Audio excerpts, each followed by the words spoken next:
Good morning, everyone, and welcome to this morning's Family and Children's Services Overview and Scrutiny Committee, held today on Thursday, the 2nd of July, 2026. I'm going to start by looking at the agenda items for today. First one, standing item, is apologies for absence. Do we have any apologies so far? Thank you, Chair. We've got apologies from Councillor Guy Renner-Thompson. Thank you for that. If I can take members through the minutes of the previous meeting, which was held on the 7th of May, they're pages 9 to 14 in your agenda pack. Are there any items of accuracy within those minutes that anyone has identified? I'm not seeing any, so if you're happy, I will sign those off as an accurate record of that meeting. We have a standard item, which is declaration of members' interests. They're all published online, but are there any items relating to this morning's agenda items which anyone needs to disclose which they haven't previously? And I'm, again, not seeing anything on that. Before we start formally, can I just introduce everyone to Sarah Baldwin, sitting next to me. Sarah is our new scrutiny officer. Sarah is taking over from lovely Rebecca, who's being elevated to greater things within the council, so well done on that one. But you'll see Sarah regularly now at our scrutiny meetings, and again, you'll be able to email myself, Michaela, or Sarah if you have any items that you want to discuss after the meeting. But I'll introduce Sarah a bit later on when she takes one of the agenda items. So, welcome. We come on to the first item today. We have two substantive items, and they are around special education needs, SEND. So we have on the agenda quite a substantive report, SEND Capacity and Place Planning, which is pages 15 to 102 in your agenda pack. I will bring in Audrey in a second, just to kind of introduce and set the scenes, but this is probably quite timely because it's been about 5 months since the last review that we had, and a lot of what we're doing is quite unique to Northumberland, and in terms of some of the very positive things happening here, and I'm sure Audrey will pick up on this in greater detail, and Sue later on, is that other local authorities are very much looking at taking the lead from us and learning from the things that we're doing and doing very well. And I think it would be fair to say that also the government are looking at what we're doing in a very positive way as well. But I think just given some of the context, that it's important to note just how far as an organisation we've come on, certainly over the last 5 years. So Audrey, if it's all right with you, I'll ask you to provide a little bit more context to the report, and then I'll bring in Sue Aviston, who will take us through this in more detail. Then we'll have a section where we're going to be able to take some questions and ask for a bit of a deeper dive. So, Audrey Kingham, if I can ask you please to take this substantive report. Press the wrong button, apologies. Morning everybody, thank you Chair. Can I start first of all by introducing a new face to you today, who's Claire North, who's chair of our Parent Carer Forum and has joined us particularly because we've got the SEND and the Local Area Reform Plan items later. So really important when we talk SEND, and you recall when we did the deep dive that SEND is a partnership. So we work in Northumberland with our Parent Carer Forum as strategic partners, with health and all of the health provider services as well as care. Clearly, the work with Vicky around children's, if Simon Murray were here, or Neil Bradley around adults, because our young people grow up and become adults, and they're prep for adulthood and independent living moving on. And so it is a significant partnership activity. And David will talk to you a little about that, particularly in terms of the inspection report, because it is not just NCC, it is the whole of Northumberland and how we work together that is reflected. And Claire may want to say a few things after David's report, but we'll worry about that between now and then. So a couple of things that I did want to say. So Sue reminded me this morning that this is year 6 of us doing SEND sufficiency planning in Northumberland. So it is something that nationally everybody is waking up to now. We are in the fortunate position that both DFE, other local authorities are asking us routinely, how do you do this? How do you model it? And I'm sure Sue will give you some really strong examples of how close our figures are, how kind of dovetailed we are to planning, and then actual we're able to look at it. And Sue will very much focus on the impact of the work that we've done for the last few years, rather than go through the strategy, because you'll see lots of similarities in the strategy. Clearly the numbers change because we have a seismic shift. So I think really important that we have, that the team have taken a lead on what this looks like for Northumberland.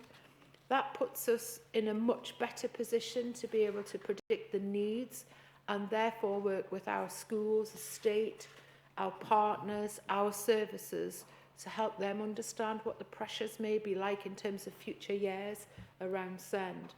So that word sufficiency isn't just about having enough school places, it's about the health needs, it's about the support that's going to be needed in school and out of school, it's about community engagement, it's about post-16, how they grow on to become independent living. So it's working with our housing team as well, around what does that independent living look like in the future. So without these numbers and without this plan and without this overall strategy, it's a real kingpin in terms of what we do and gives us an evidence base on which we can make decisions. So I will pass on to Sue, who will talk to you about that report. Brilliant, thanks Audrey. Yes, good morning everybody. Yeah, just feel like we have this conversation on a regular basis, but I thought I'd take the opportunity today really to reflect on what we've actually achieved in the first full version of the strategy, as we've actually moved forward with a full rewrite this time. And you can see there's some changing focus in the strategy, but I'll come on to that as we actually move through through my presentation. So just to remind everybody why we developed the place planning strategy in the first place, and why we have been that head of the curve that Councillor Daly mentioned there, that we realised in Northumberland, probably our geography has made us really look at the fact that we do need that strategic plan, because we've got different communities with different needs, and we need to make sure that we treat them all equally to meet those demands. So it was really that rising demand for specialist provision. It was that increasing in permanent exclusions as well, mainstream settings not meeting the needs of their local community. We'd obviously got quite a lot of political pressure as well, that you as local elected members could see the demand in your local area and wanted to know what we were actually doing about it and how we move that forward. We'd obviously got escalating costs as well, because more and more of our young people were being educated in high cost placements out of county. We were very much faced with operational pressures, knee-jerk reactions to having to provide provision, finding out about it in May and needing provision for September, therefore not delivering value and not really thinking strategically. There was obviously a lot of parental pressure around the uncertainty for their children and where their children were going to be in the September, because they got additional needs. They didn't know where their children were going to be, also experiencing unnecessarily long travel distances. And what that also meant, that as a local authority, we got unplanned capital expenditure to grow that capacity as well. So a real pressure overall on the system. So that was why we felt we needed to come forward with a place planning strategy, which is different to the rest of the country. So really our approach, and as you know, we've been using that now, as Audrey said, for the last 5 years, moving now into year 6, really integrates data analysis. That's the numbers and the things that we find out about locally. It also looks at forecasting. Our partnership intelligence and Parent Carer Forum give us information, our school Senkos. So all of that ensures that we have an aligned policy that meets both the current and future needs. So as I say, that involves robust data, forecasting, planning our growth, making sure we've got specialist provision to meet the needs of children as close to home as possible. We also have developed strengthening our mainstream capacity. I'll talk a little bit about how we've done that, how we have gone on to build a coherent group of provisions around children that have been permanently excluded, and how we use that flexibly to meet children's needs with EHCPs and without. As I've already said, we very much focus on area-based planning. That's our local communities that have got different needs, and our strategy has always broken it down into our school partnerships and how we work with local schools.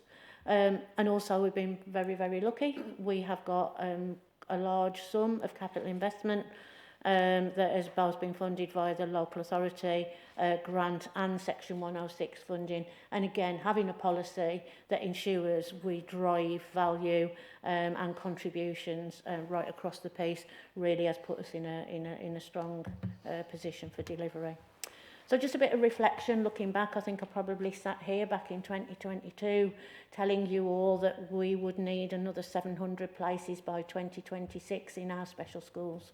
And that was what the data at that point was actually telling us.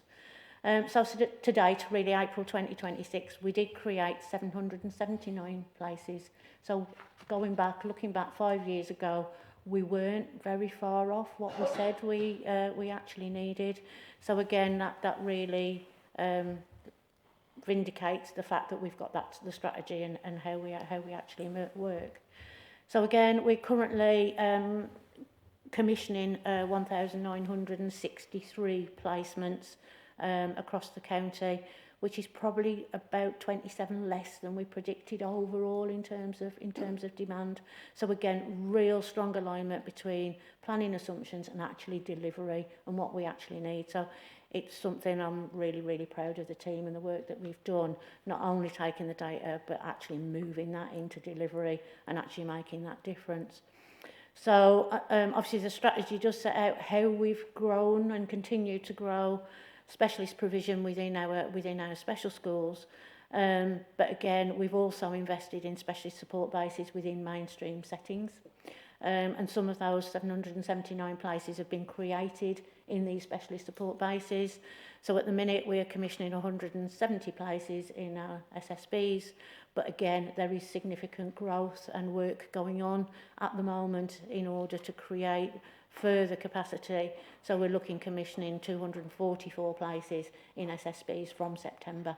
So that again is keeping children as close to their home communities as possible.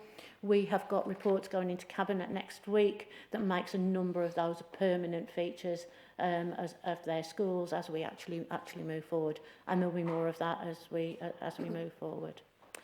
So again, through creating this provision, that really has supported inclusion in our mainstream settings, and it's reduced the reliance on more costly placements. What it has also done through the funding model and the way that we fund schools, it has also saved the local authority £500,000 on our high needs block. So that's the revenue costs, that's the revenue block that we use to fund and support children with additional needs and their education. So again, although the block overall is overspent, we've really had a positive impact, and we would have been in a much worse position than we actually are without that development. As I've already pointed out, since 2022, the local authority has invested £21.7 million to support local expansion of specialist provision. Again, as I've already said, keeping more children actually in their local community.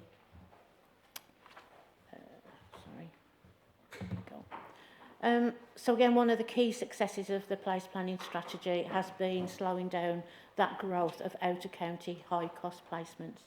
So despite the increasing demand, and I'm sure David will talk about that as you move forward, and we have many times before, we've only increased our out-of-county places by 29 placements in the last 5 years. So that, again, has enabled us through that place planning in order of meeting our needs of our children in Northumberland, has meant that we're not spending vast amount of money out of county as well.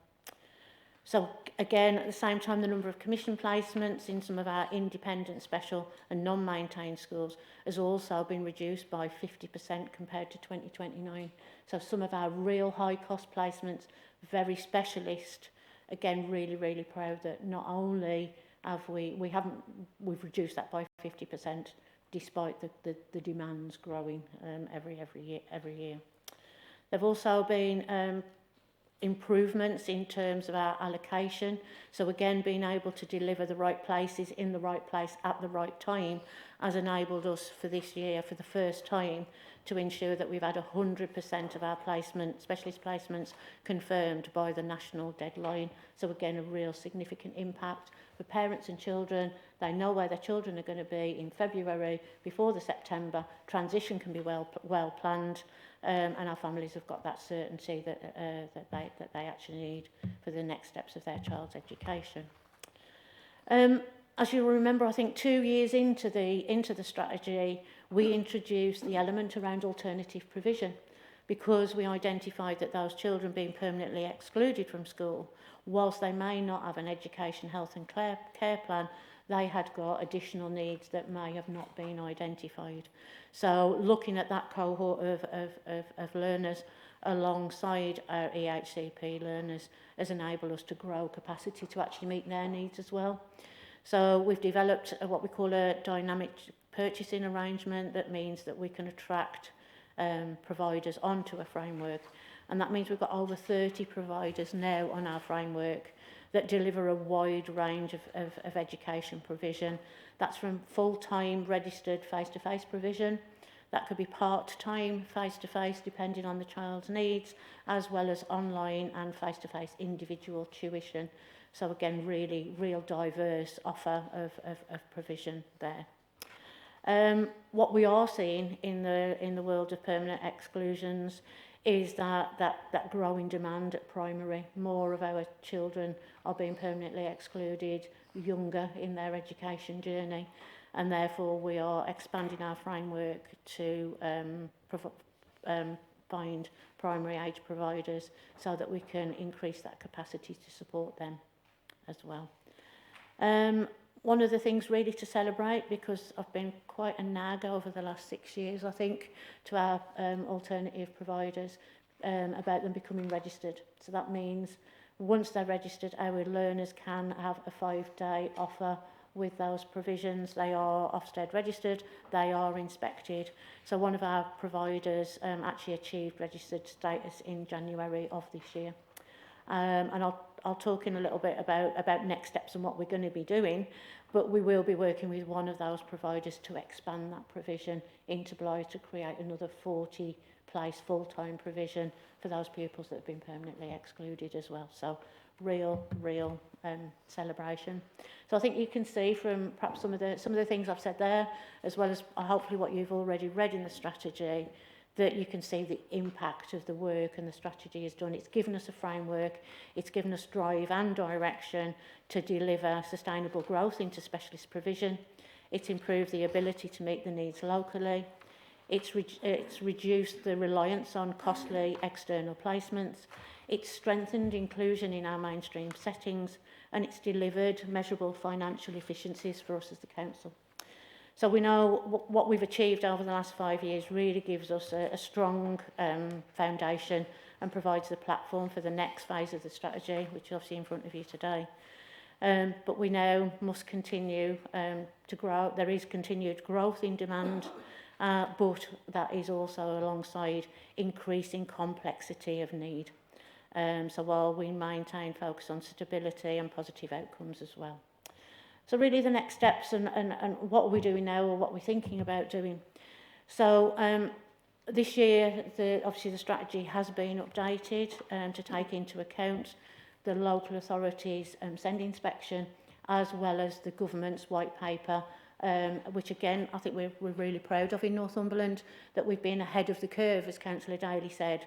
We've been growing specialist spaces in mainstream settings. We've been providing support. We've realised it's all about the whole school approach and the team around the school supporting them in their inclusive practice. So we need to build on that now in the next 5 years to make sure we're at that point by 2029 to deliver on the government's priorities around the white paper. But what in the short term, we still have got that demand for specialist places. The government themselves recognise that EHCP numbers will continue to rise till 2030, and I think they put a graph within the document that they produced. So we've used that graph in order, you know, to follow that trajectory of growth. And looking at their model, it predicts that Northumberland would have around 6,200 EHCP learners by 2030. Obviously, looking at our own predictions that you can see for the county overall, we're predicting that number to be slightly higher in terms of our overall numbers, and we think that's more likely to be about 6,340-ish. So again, what that means is we have got a shortfall in that predicted number where children would require specialist support. So while I said back in 2022, I think we were going to be 700 specialist places short, saying to you today, we're probably about 960 specialist placements short. But what the difference there is actually the age group and where that demand is coming.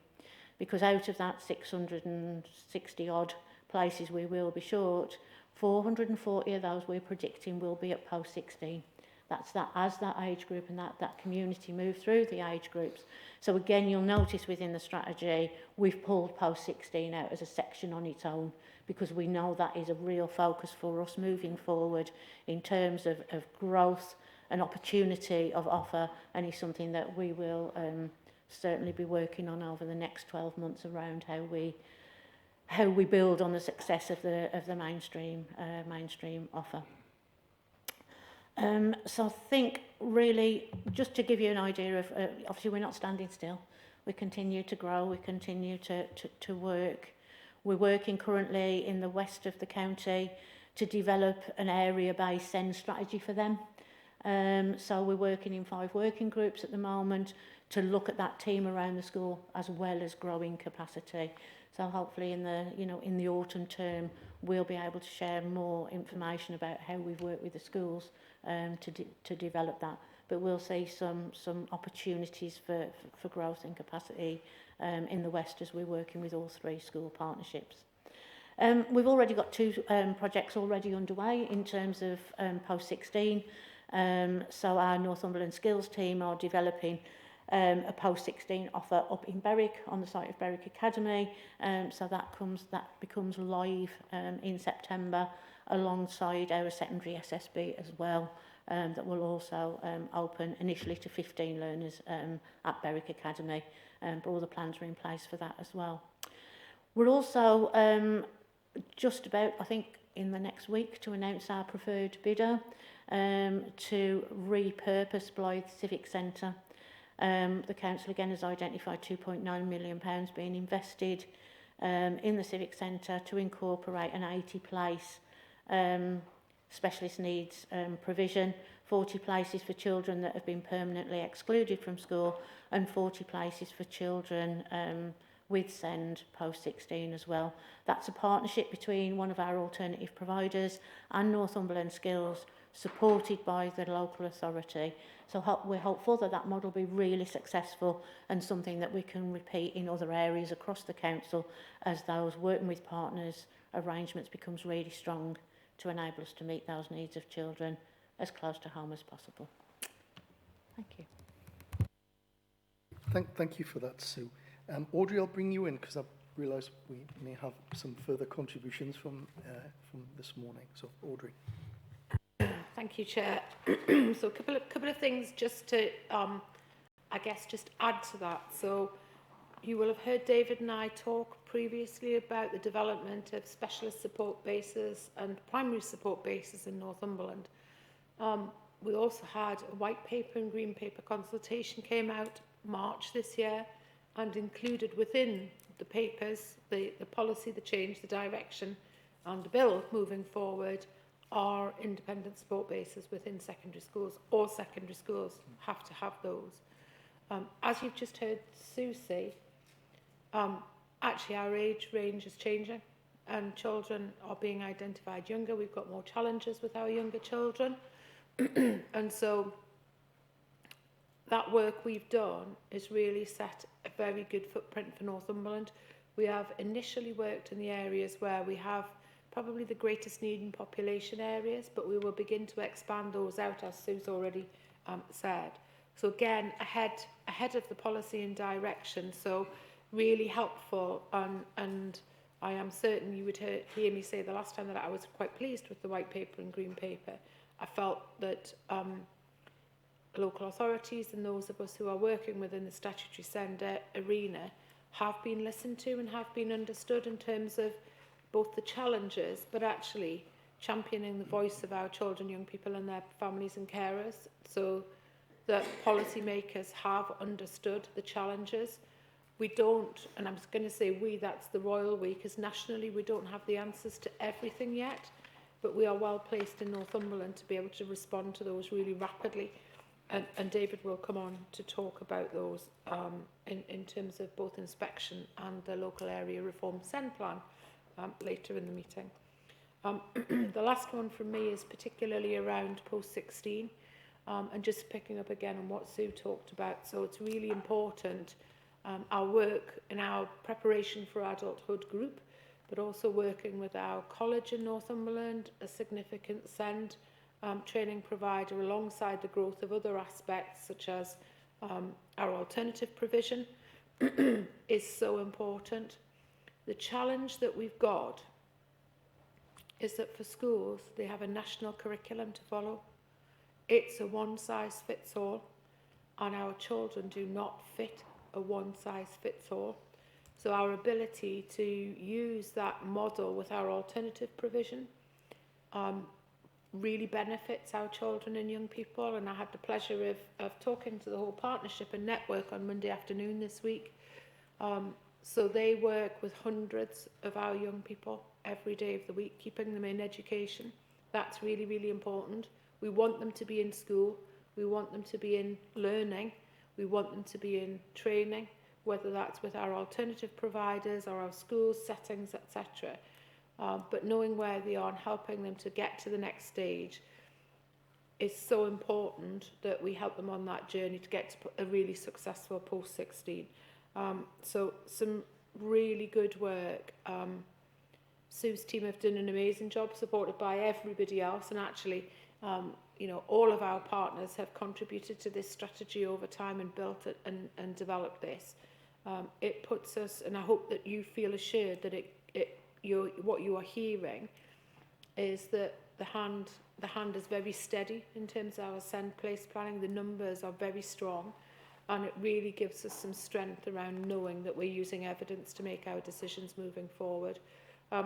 I am really clear that we still don't get it right first time for everybody. I always say that, but we are as close as we've ever been to get it better most of the time for many more of our children and families. Thank you. And I don't know if you would perhaps like, do you want to make a comment at all? It's Claire. You don't have to if you don't want to, but After David. after David, okay, that's absolutely fine.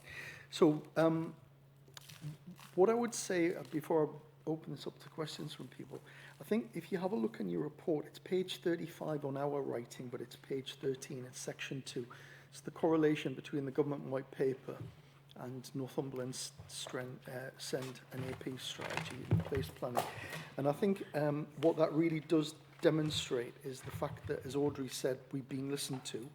We are absolutely ahead of the curve across most of the country, I would say.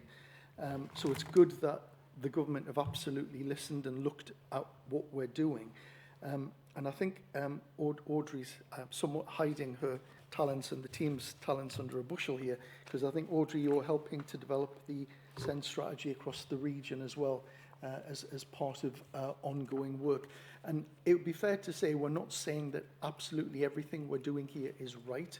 What we are doing is building on years of experience and almost this kind of live data approach, which helps inform and make sure that we're constantly ahead of the game in terms of supporting our SEND students, because those massive rises which you've seen in EHCPs is one thing, but equally we've got a legal and a moral duty to make sure that we look after our SEND provision.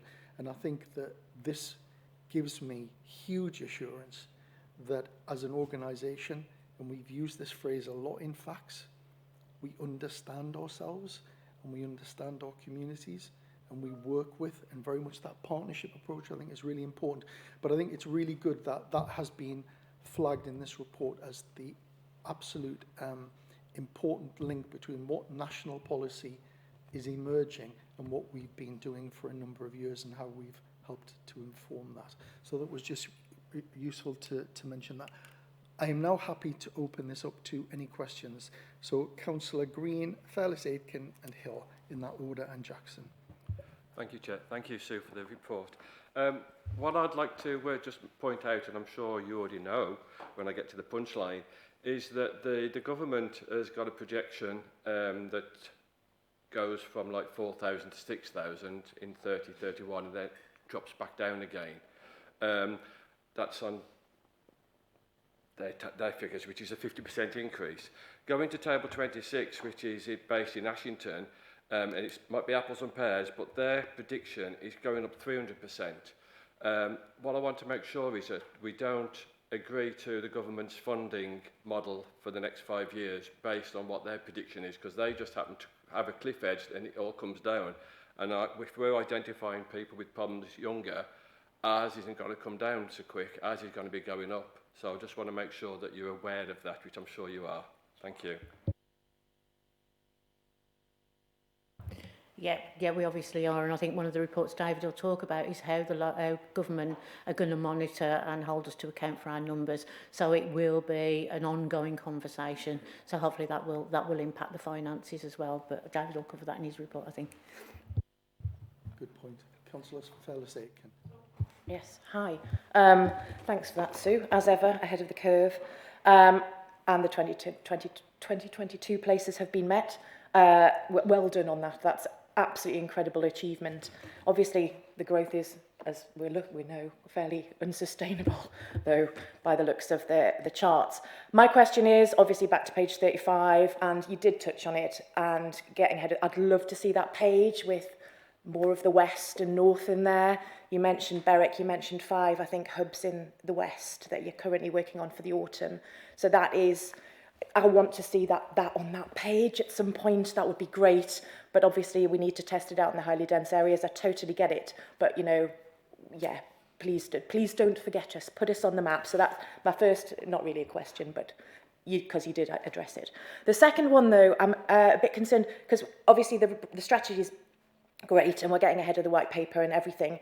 And it relies quite heavily on these send support bases as the principal method for future growth. However, the Ofsted report directly states that a number of schools are failing to embed basic inclusion principles, so it's quite inconsistent.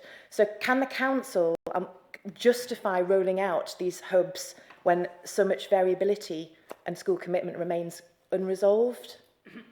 David, do you want to take that one? Yeah, I'll take that. Our own send strategy, so prior to the current white paper and our adjustments in strategy, it was heavily focused on supporting mainstream schools and supporting need close to home. The aspirations of the white paper match that exactly. There are challenges for schools in order to make sure they've got appropriately trained, the right number, they're able to recruit the highest quality of staff so that they will be able to deliver for the young people in their area with special educational needs.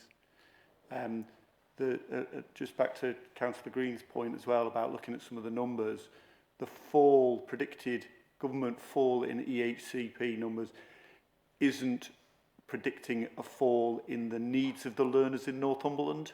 It's really about how that's recorded, and that the plans are that we strengthen the universal and targeted provision within our mainstream schools so that they are meeting the needs, and as a result, therefore, they will not need the Education, Health and Care Plan. 2 requirements for an Education, Health and Care Plan. One is that the learner might have special educational needs, so that's not the highest of barriers to cross. But 2, it's that the second part of the test is, and your current provision isn't meeting those needs. Now, the journey for us all is to ensure that current provision does meet those needs by extending the support, training, guidance, coaching for mainstream schools, local schools to deliver for local learners, and therefore they won't need a plan. That doesn't mean that they won't still have special educational needs, but it means we'll be meeting it locally. And that's the challenge for us all. Thank you. Councillor Hill.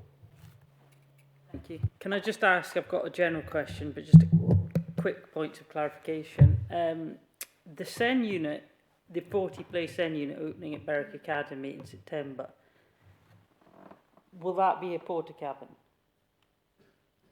The actual provision itself is an existing building plus a porta cabin building that was used as an additional resource base down in the southeast of the county. So that building plus an existing building will be used by the academy until the new school is built in September 2028. And will it be part of the school, or it will be a separate building? It will be adjacent to the building that they'll be using. So sorry for those of you that don't know Berwick Academy, but where the engineering block is, Georgina, there's a smaller building next to it. I can't remember what they call it, but that's going to be turned into the base, and the mobile accommodation will be put next to it. So it'll be a unit for them all. They'll obviously have their own area, garden, polytunnel. But I can talk to you about that after the meeting if you'd like to. Right. If you'd like to understand that in a little bit more detail. David might want to come in with a little bit more. Globally, specialist support bases, there isn't a one-size-fits-all. The best bases have the opportunity for learners with special educational needs to integrate and work alongside their peers who don't have special educational needs, but also have the ability to work in spaces away from that group when maybe that might be an overstimulated environment.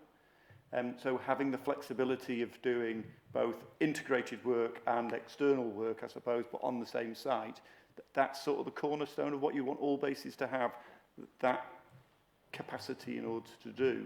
And what we're planning for, what will be in place in September at Berwick, has all of that capability. The having the capability and then having the skilled staff who can use that flexibly, maybe making changes on a minute-by-minute basis almost in some cases, so that they can meet the needs, the changing and regular needs of the learners that are accessing it. But what we've got planned will provide a great environment for those learners. Okay, and just the other quick question. It's quite an obvious question, I think, but I think it's important to ask it. So if, for example, and there's other places with set units, but give that example of 40-place set unit, if there's a demand for 42, what happens to the extra 2? Well, that's part of the commissioning arrangement, that we'd obviously have that discussion 12 months in advance of requiring that. So we have an annual conversation with our special schools and those with specialist support bases to look at the numbers and commission those numbers, so there's time to plan. And obviously the feeder for Berwick Academy's unit is really the unit at Berwick St Mary's, so that there's plenty of time to plan for that process if it did get to. By definition, is it sometimes not always plan and be able to plan in advance when this need becomes aware of this need?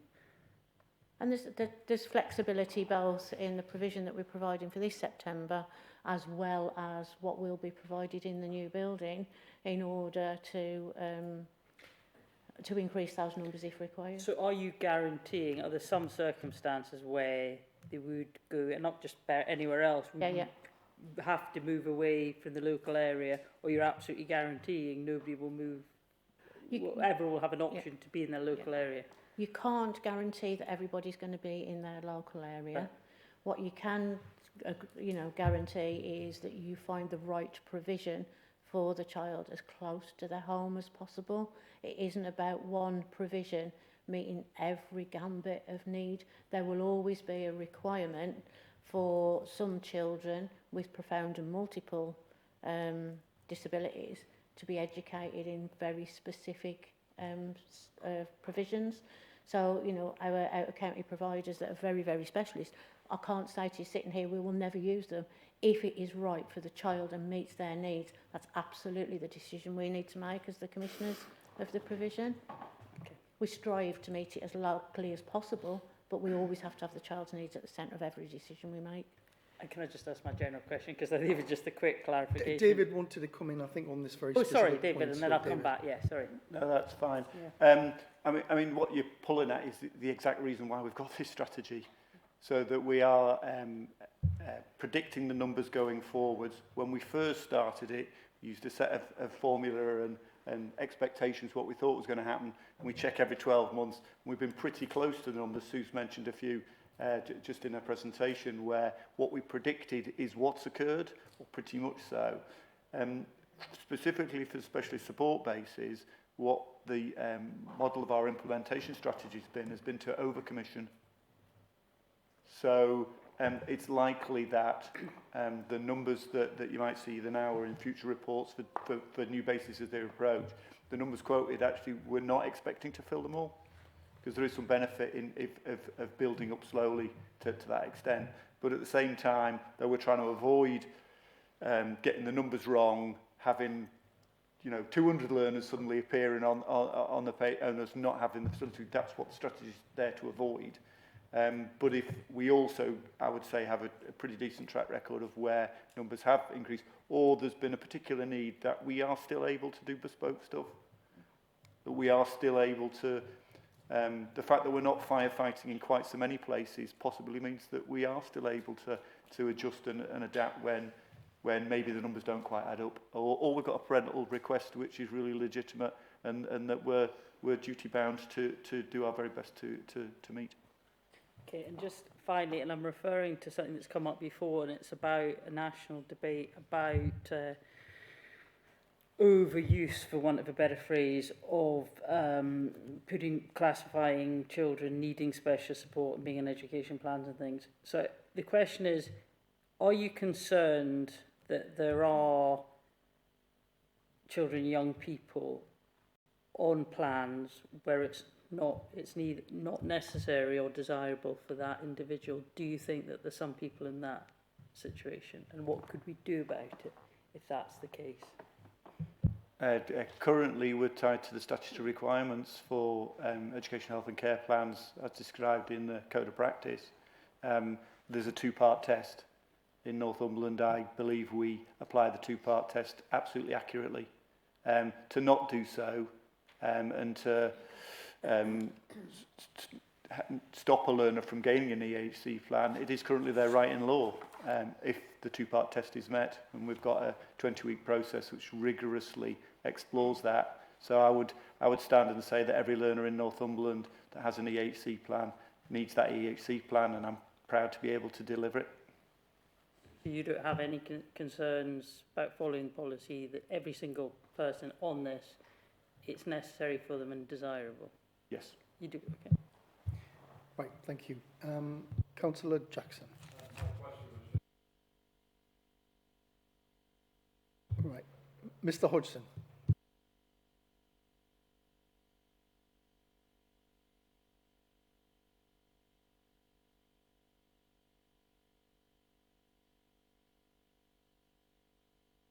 But my worry about alternative provision in Northumberland, which we've touched upon in the past, is that there's a reliance on the schools to fund alternative provision. And that puts additional pressure on the budget. And what we've found in the past is that permanent exclusions have been higher due to the fact that possibly alternative provision could be a solution, but because of the costs involved, it's an easier alternative. And what we're saying is that some of these children are missing out, partly because of pressures on the school budget, not because the schools don't believe alternative provision isn't right. It's a cost thing. And the other part of my question is, similarly on finance, ECHPs, there's a shortfall from what the government provide, or I don't know if you top up, and what the school has to fund. And then again, are we saying that the schools, because of this additional pressure that's coming from all angles, I mean, just recently the teachers' pay settlement, 1% of that is going to have to come out of the school budget. All of this compounds the problem with special educational needs. You've got a shortfall on EHCPs, you've got pressure on them for alternative provision, and these are the children that are missing out. And although in theory we're doing well, individually there's some children, because of the financial situation, are not getting what they should be getting. So I'll come in first, and then I'm sure David will want to come in, and possibly Sue as well. So if I heard you right, I don't believe schools are making decisions to have any exclusions that are financially based. I think it is about the individual and the action that's there. I would be very interested to understand if that was the case, and not aware of that in any of our schools in Northumberland. Just that we've had this discussion and debate about the high numbers of permanent exclusions, which must, by just percentage, some of the percentage of those children will be special educational needs. So therefore, can we guarantee then that alternative provision wasn't looked at for those, and a decision was taken? There's a cost issue. So alternative provision is exactly that. In my view, all of our children should be in their local school, and actually in their mainstream school where appropriate, or their special school if it's identified they need to be in a special school. But for me, there are too many children who are not fitting into the national curriculum model, who are therefore probably a significant percentage of the exclusion rates and the rising numbers. And you're right to identify it's a significant cost to schools. It's a significant cost around core budgets that come through, particularly high needs budget that we talk about in the schools forum. It's a significant cost to Northumberland County Council in terms of the education, not least in terms of transport. So I can't recall, but I'm sure we'll have it in the minutes. This time last year, I think we provided you with the additional costs of transport that were as a result of SEND. It's in here, yeah. Yeah, so it'll be in there. Yeah. And so there are pressures all around. All of that totality brings about, to some extent, what David's going to talk about in our local area reform SEND plan. It is the white paper, green paper. The green paper we don't yet have the consultation responses to. That's only recently closed. So it'll be some while, probably the autumn, before we see any response to that.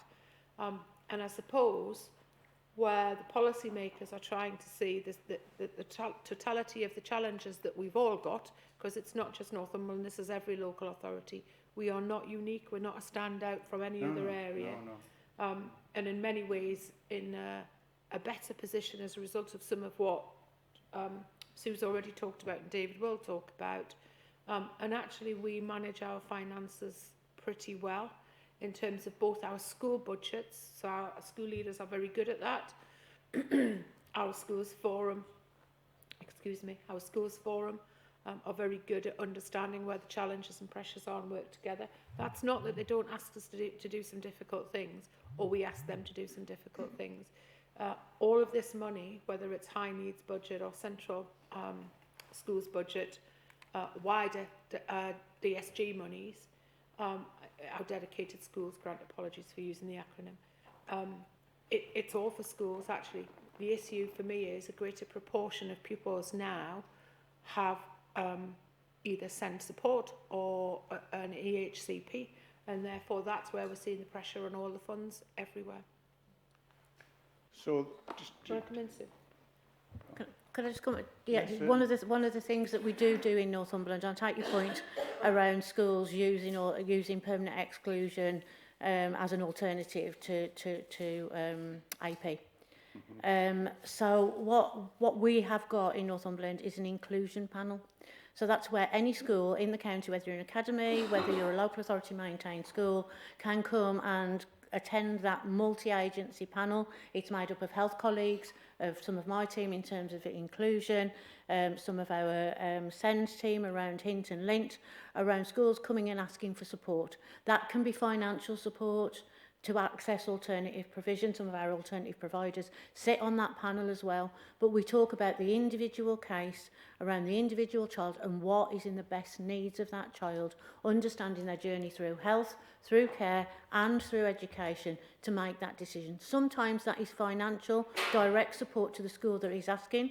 That could be to subsidise the place in alternative provision if we believe it's in the best interest of the child. It could be to support transport, because some of our schools obviously have significantly more cost to pay if you're in Hayden Bridge to get to some alternative providers than actually if you're in the South East.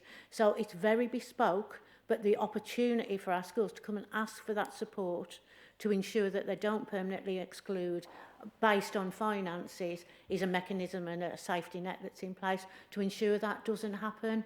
And I think it's probably something that we might look at moving forward in terms of probably more area-based inclusion panels as part of the LARP, and how that support around the school and around the child can be developed as we actually move forward in Northumberland. But So sorry, then I don't want to Steve Dave. So just to sum up then, there's not an issue as far as you're concerned with children or students being provided with alternative provision. I think not being provided, I think, you know, the behaviour around permanent exclusion has changed. I think you've heard me come and talk to you about that previously. The times of the year tends to be different. Some of those decisions might be financially driven. But again, you know, children and the way the Fair Access Panel works, we make sure that they're making the right decision. Right. The challenges we have around permanent exclusion, we've had more independent reviews around permanent exclusion this year than ever. The vast majority of those have been overturned in the favour of the child and their family. So again, we really, really push to challenge where we think that might be being the case. So I'm really comfortable that we've got a really robust system. So, and the other part then is the shortfall for EHCPs. I think Dave will talk to you about that. As far as you're concerned, is being met by the schools, and there's no child having to not be given their rightful EHCP again, we've got a provision. different funding mechanism in Northumberland, and David and myself met with one of the Academy Trusts last week that was quite amazed at the way that we actually do it in Northumberland. So I'll let David talk about that.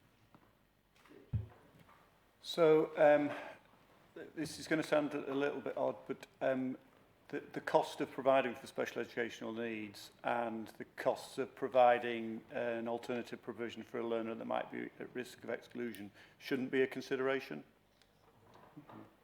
There is Code of Practice is not interested in how much it costs. What we're interested in is providing the right provision for the young person to enable them to thrive. Back at thinking of it, we've both been head teachers with our head teacher hats on. Clearly, we're attempting to create best value for the resources we've got and meet the needs of the young people. And sometimes that's really difficult. Sometimes some of the schools in Northumberland run at with a deficit budget. The high needs block for Northumberland in the last 3 years has run at a deficit budget itself, so we're sort of leading the way and saying, where's that money gone? It's not been used frivolously or you know, without. It's gone on meeting the needs of young people. Possibly some of it's gone towards providing alternative provision. Some of it will have gone into supporting the young person's resources that they require within their mainstream school. It's a very complex area and is a concern to head teachers and governors across the country. There are, you know, 168 schools in Northumberland. There are probably 168 different reasons why they may or may not be in surplus or not within any one particular year. I think our role is to provide the support for those head teachers, senior leadership teams, SENCOs and governors in terms of getting them to understand what the current landscape is and how the formulas and some of the pieces of work fit together that do fund lots of areas of the services really well. But it's that balance point against, I might have, as an example, I might have a sufficient amount of income coming in if my workforce, if the average age of my workforce was less, or the average experience level of my workforce was less. So there's two schools that have the same numbers on paper, but because one workforce is more experienced than another, quite rightly, they're being paid additional funds to that. For one school, that might lead them to a financial challenge, and to another, it might not. So the complexities, as you know, Maria, it's the support we give around those. The schools financing team are a lot stronger than they were in the past and are able to support schools. And we do work alongside partners to where there are budgetary deficits, calculate exactly why. And then once we can allocate to the reasons, we can look to solutions to solve that. And a lot of Sue's team supporting around that as well. So all EHCPs are being funded to meet the needs across the whole of the county? Where they are not, there are mechanisms in place to address it. So I can't tell you that it's all perfect now because of the complexity of some things. But where that complexity gets to be an issue where it is, where a school would suggest this is significantly impacting on our operational model, where that is the case, there is support for that school to go through the ins and the outs of their particular circumstances, and then at the end of that ins and outs, identify what the problem is and put it right. Because there's a student at the end of that. Absolutely. And that's why I started with, in terms of the day-to-day delivery, the actual cost of that delivery should not impact on the learner in any way, shape or form. That provision should be provided. If it leads to a financial issue, then obviously in the background we need to try and work with that to make sure our schools are in as strong a financial position as possible. Great. And settings and post-16. Some assurance there. Before I bring Councillor Matheson in, Claire, I think you wanted to say something. And perhaps if you can introduce yourself as well. Yes, hello. I'm Claire North. I'm one of the directors for Northumberland Parent Carer Forum. It's just around the alternative provision, and I think for some of our parent carers across Northumberland, alternative provision is one of the things that they would prefer for their child as well. I know that Audrey had mentioned that the curriculum doesn't fit all, and sometimes alternative provision is a way in which their child can thrive, whether that's through life skills rather than curriculum. And Sue also said before as well about, you know, finding a place that's best placed for that child. So sometimes alternative provision is actually a positive, and we have some real success stories across Northumberland as well for children and young people who have attended alternative provision and have achieved some fantastic outcomes. Although we know that within schools, you know, if these strategies could be implemented, we could keep more children and young people in the school that they should be at. Great. Thank you for that. Councillor Matheson. Thank you, and thank you very much for a very thorough report. My question really is, because we're here to scrutinise, I really wanted to go, you know, into an area that possibly you have gone into before, but it's just, we seem to be very, very good at measuring what we provide. I mean, the provision, you know, that's very clear, but just wondered if we have ways of measuring then the progress, the success, the differences that we have, that the policies that you've put in place, all the provision have actually made. So that was really it. Yeah, as far as things like, I don't know, things like attendance, mental health reductions and in emotional well-being and things like that. Just wondered if that's an area. So the scrutiny on the impact of our actions is quite considerable. And it's interesting actually that we'll be talking in a minute about local area SEND inspection in part, but beyond that, the place of the local area SEND partnership. So local area SEND partnership, I'll give you more details shortly, but it is local authority, health, parent carer forum, and other parties working together to deliver and meet the needs. The governance structure around the SEND system is pretty robust. You're a part of it, you're doing it right now, some of it right now. But actually beyond that, there's a SEND strategy board, and there's also a SEND partnership board that deliver more overall management and working groups, that sort of thing that go through.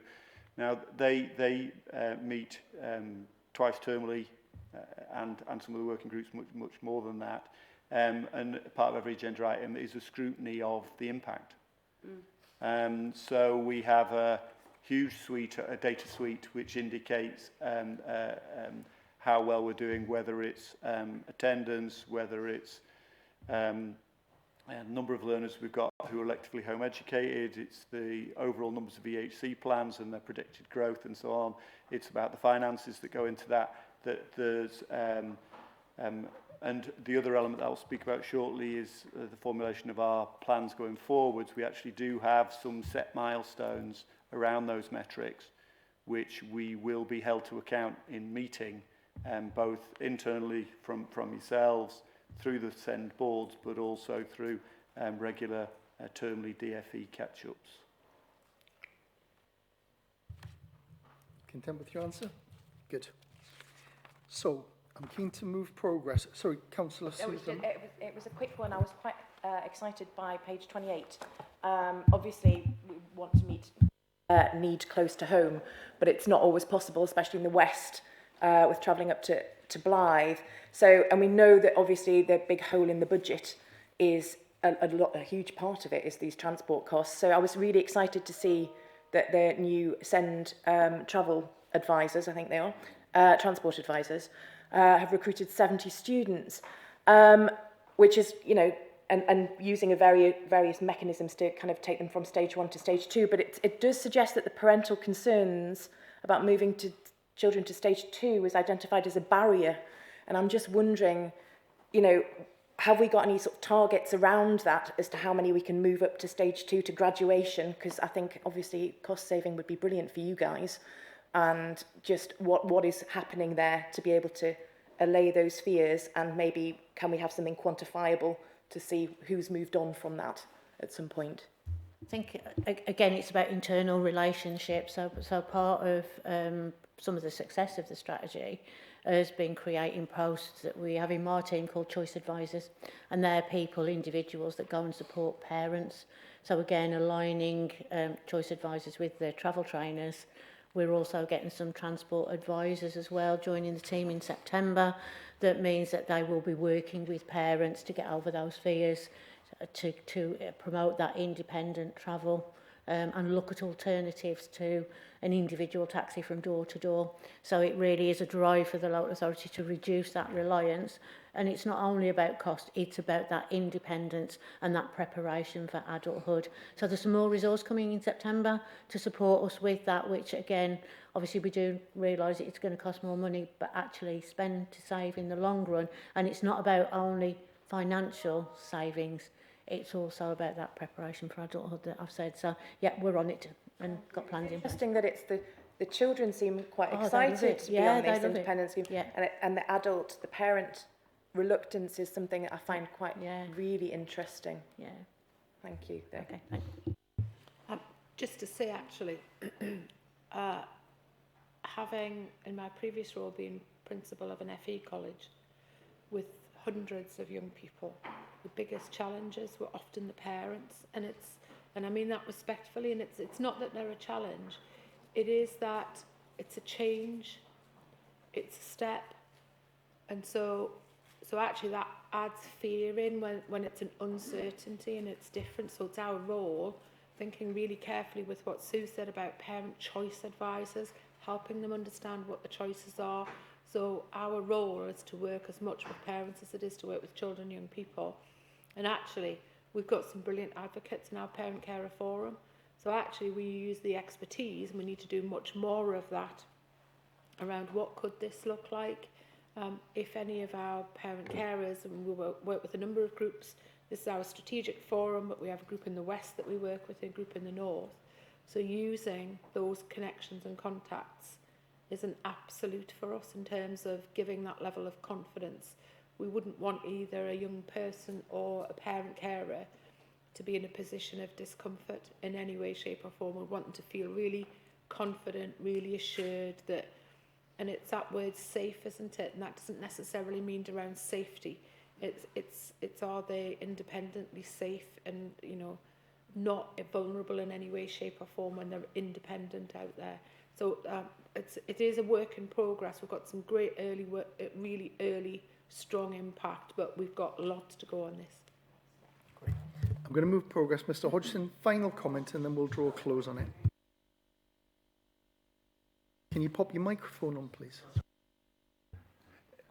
Yeah, if a student is given an EHCP and they start school, but then the parent withdraws them, do we have examples of that? In other words, the parent opts for home education. I mean, my experience has been that the children who are home educated, I don't ever feel it meets their educational needs, personally. That's just my view. But to have a child that has an EHCP and is then withdrawn to be home educated, do we have any, is there any statistics on that at all? Yeah, we've got a multi-agency panel that meet monthly. And they panel. monitor?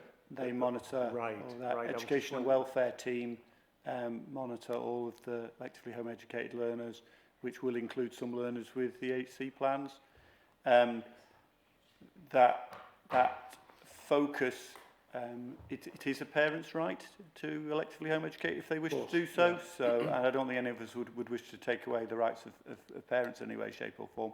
But obviously, if a learner does have an education and healthcare plan, we have an added interest and degree of scrutiny. I would also add, actually, that we do have some excellent provision going on where parents are electively home educating, and they've got a couple of learners. I know because I've been to see some of this in action as well, been invited in by parents to see what's happening. We've got a couple of young people who actually rent out a space in the local area and have professionals working in alongside their provision, and that's paid for through personal budget, which was absolutely appropriate and the right thing for that family. It's all about individual needs, really closely analysing those individual needs, but we do monitor them very carefully as well. Right. And we'll challenge as well where we believe that there's evidence that needs to happen. Final word from Claire, then we will move on. Claire. It was just to come back about the travel training opportunities. We actually had a real success story. A young man called Christopher, he actually spoke at the Send Employment Forum, and he's fantastic, and he has the opportunities that has opened up for him in being able to attend this training is phenomenal. He's travelling all over Northumberland, and in terms of preparation for adulthood, that has supported him massively. And know that the buy-in from schools initially has been quite slow, and I think that if we can promote that across the partnership within the schools as well, around how that can support young people. From a parent-carer perspective, I think the difficulty is that we have spent many years, obviously by the time they get to this age, of protecting our children, safeguarding. Everything is a constant health and safety risk assessing. So to kind of loosen those apron strings is the difficulty sometimes, and we do sometimes need that support. We like to know all of the information and what the pathway is, but if we can share more of those success stories, I think parents would have a little bit more confidence. And I think that's probably a good point to kind of end it on there, that this is very much around co-production and partnership working.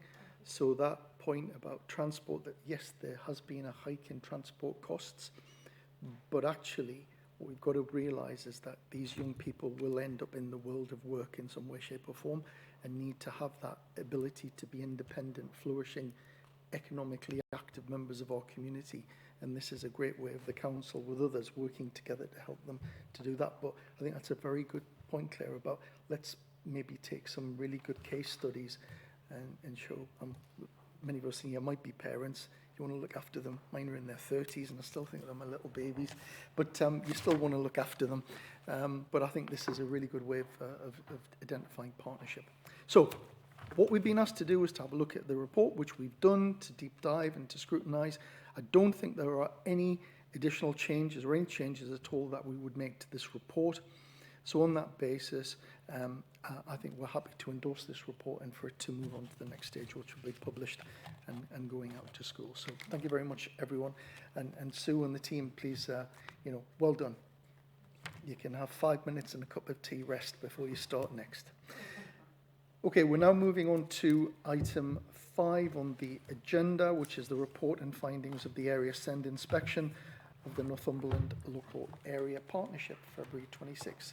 That's pages 103 to 114 in your report. David, I think you're going to be taking us through this. So, yes, David, I am. over to you. Thanks, Chair.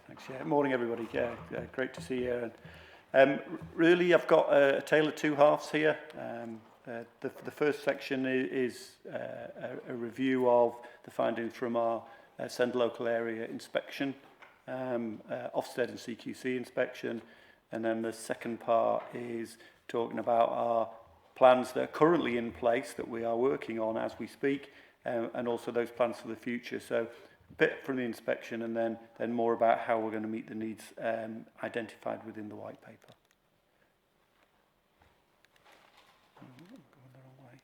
There we go.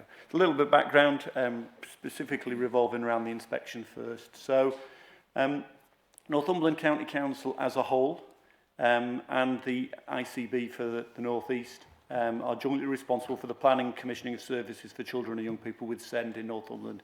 It's our statutory responsibilities. Alongside all partners therein, the bullet point above, alongside our Parent Carer Forum and other family representative groups, and some other interested parties as well. Collectively, we form the local area SEND partnership. The County Council and the ICB hold the statutory responsibilities, but one of our responsibilities is to form that partnership and work in partnership with others. The partnership is subject to the inspection, which is the report that you've got for your consideration currently. And we're inspected under the local area SEND framework. And as I've said already, it's Ofsted inspection and also care quality, which is the CQC, also lead on that inspection. In 2018 was when we had our last full inspection, and the findings in 2018 were that the SEND local area partnership had significant weaknesses, and that required a written statement of action.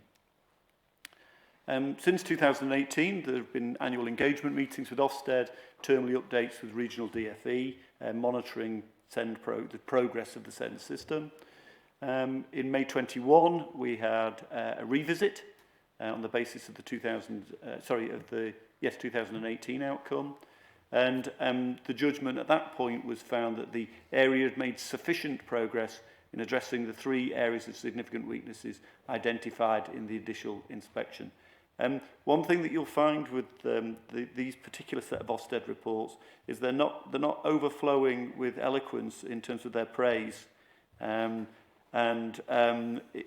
it's fine. It is the way it is, and it's the same for everybody. So I'm not complaining about that. But sometimes the wording can be a little bit off-putting, and that leads us through to February 2026. Where we gained a grade 2. So there's 3 grades possible. The grade 1 is that SEND learners typically achieve good outcomes. Port 2 is that there's some inconsistencies of experiences. And a 3 is the significant weaknesses, which is the position we've been in 2018. We had self-assessed as a local area partnership, involving all the partners I've just mentioned, that we were at the inconsistent level.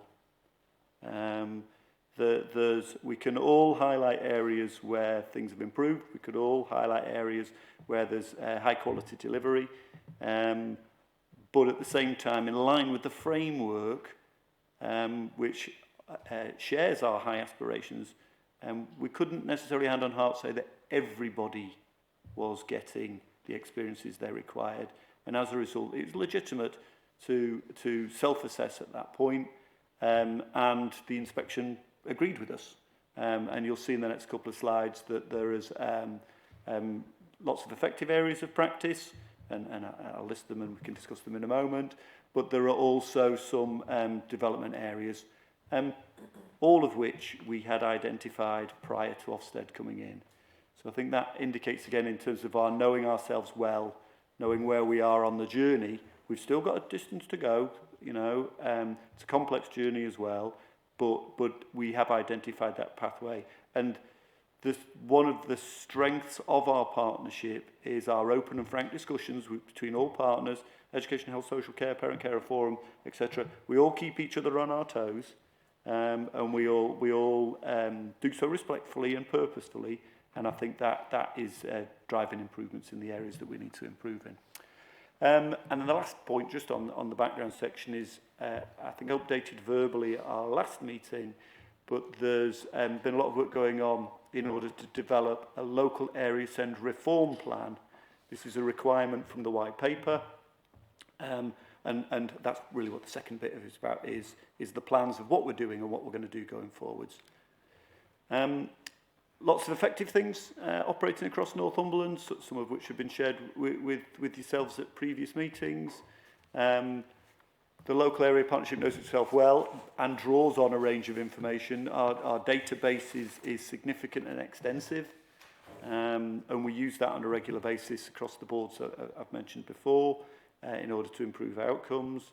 There was particular mention for the designated clinical officer, whose key role is to work across the partnership in order to ensure that that needs are met. And that role is well established and again, very vocal at all of our board meetings.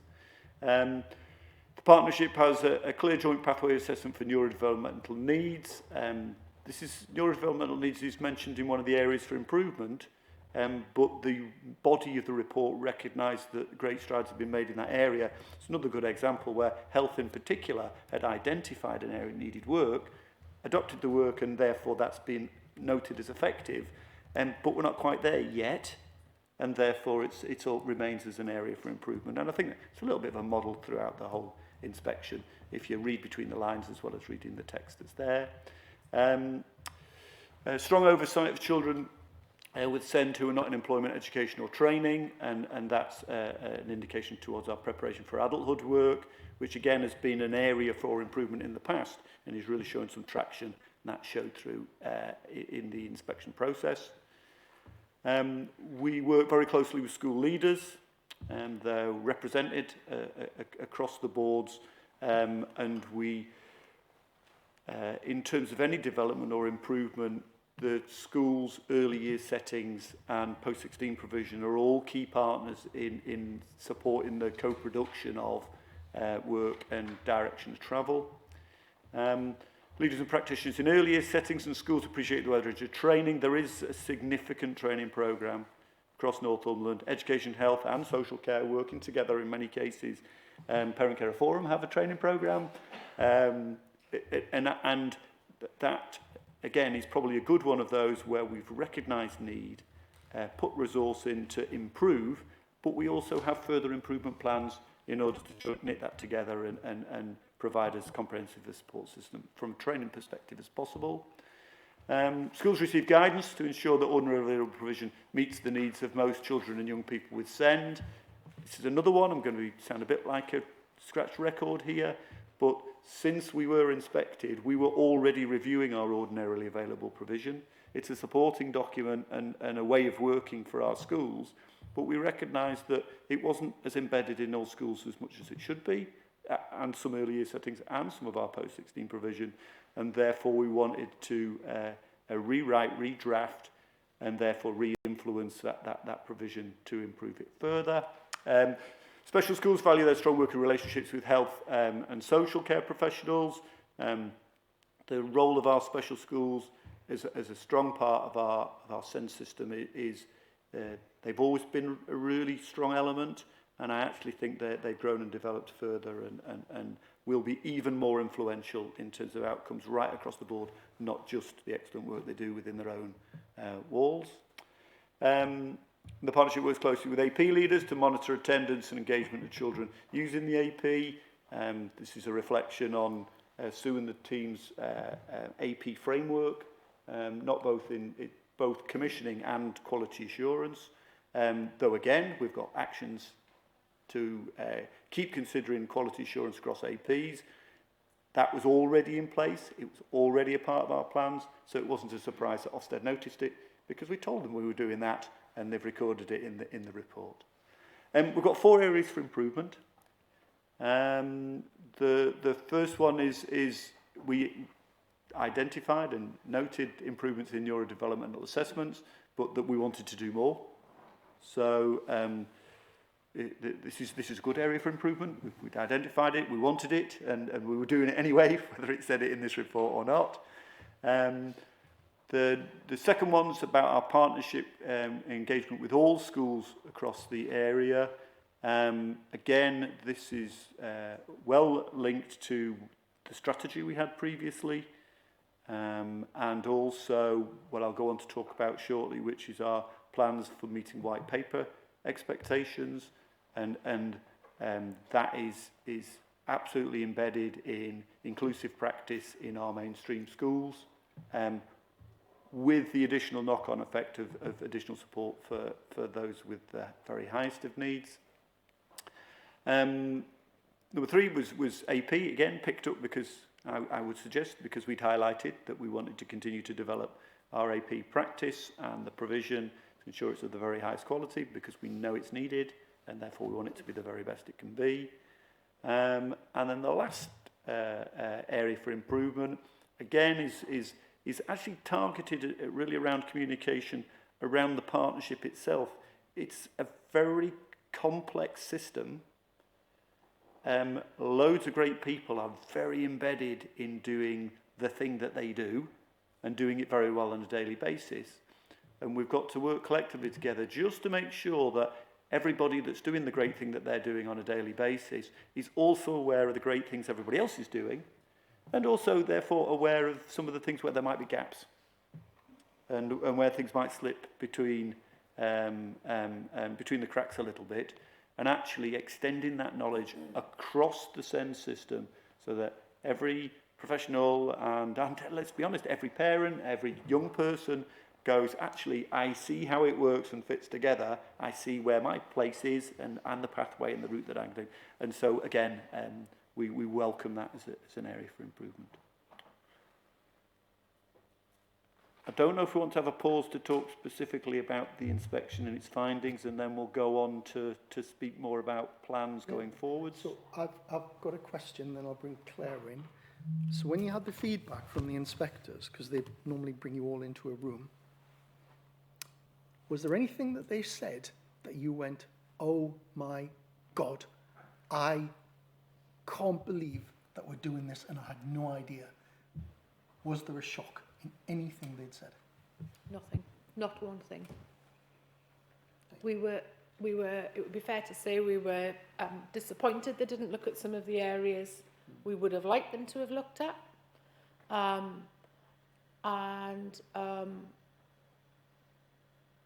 they focused on some of the areas that if we were going to guess them beforehand, we wouldn't have thought they would look at that. But they found, and not in a negative sense, they were not areas, in our view, that should have potentially been an area for focus.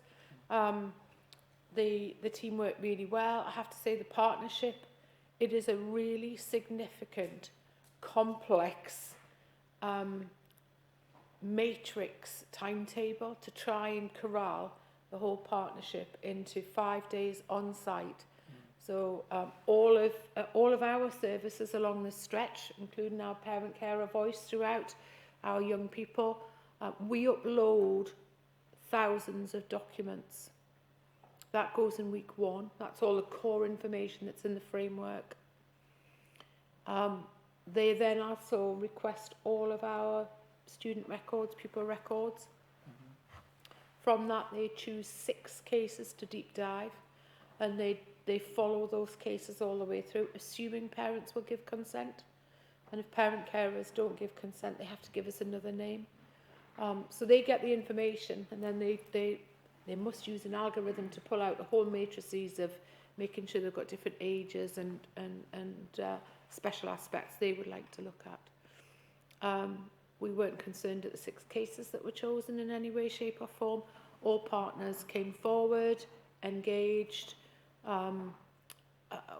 Probably our biggest challenge was sometimes the inspection team weren't able to meet clinicians at a time when they didn't have a clinic.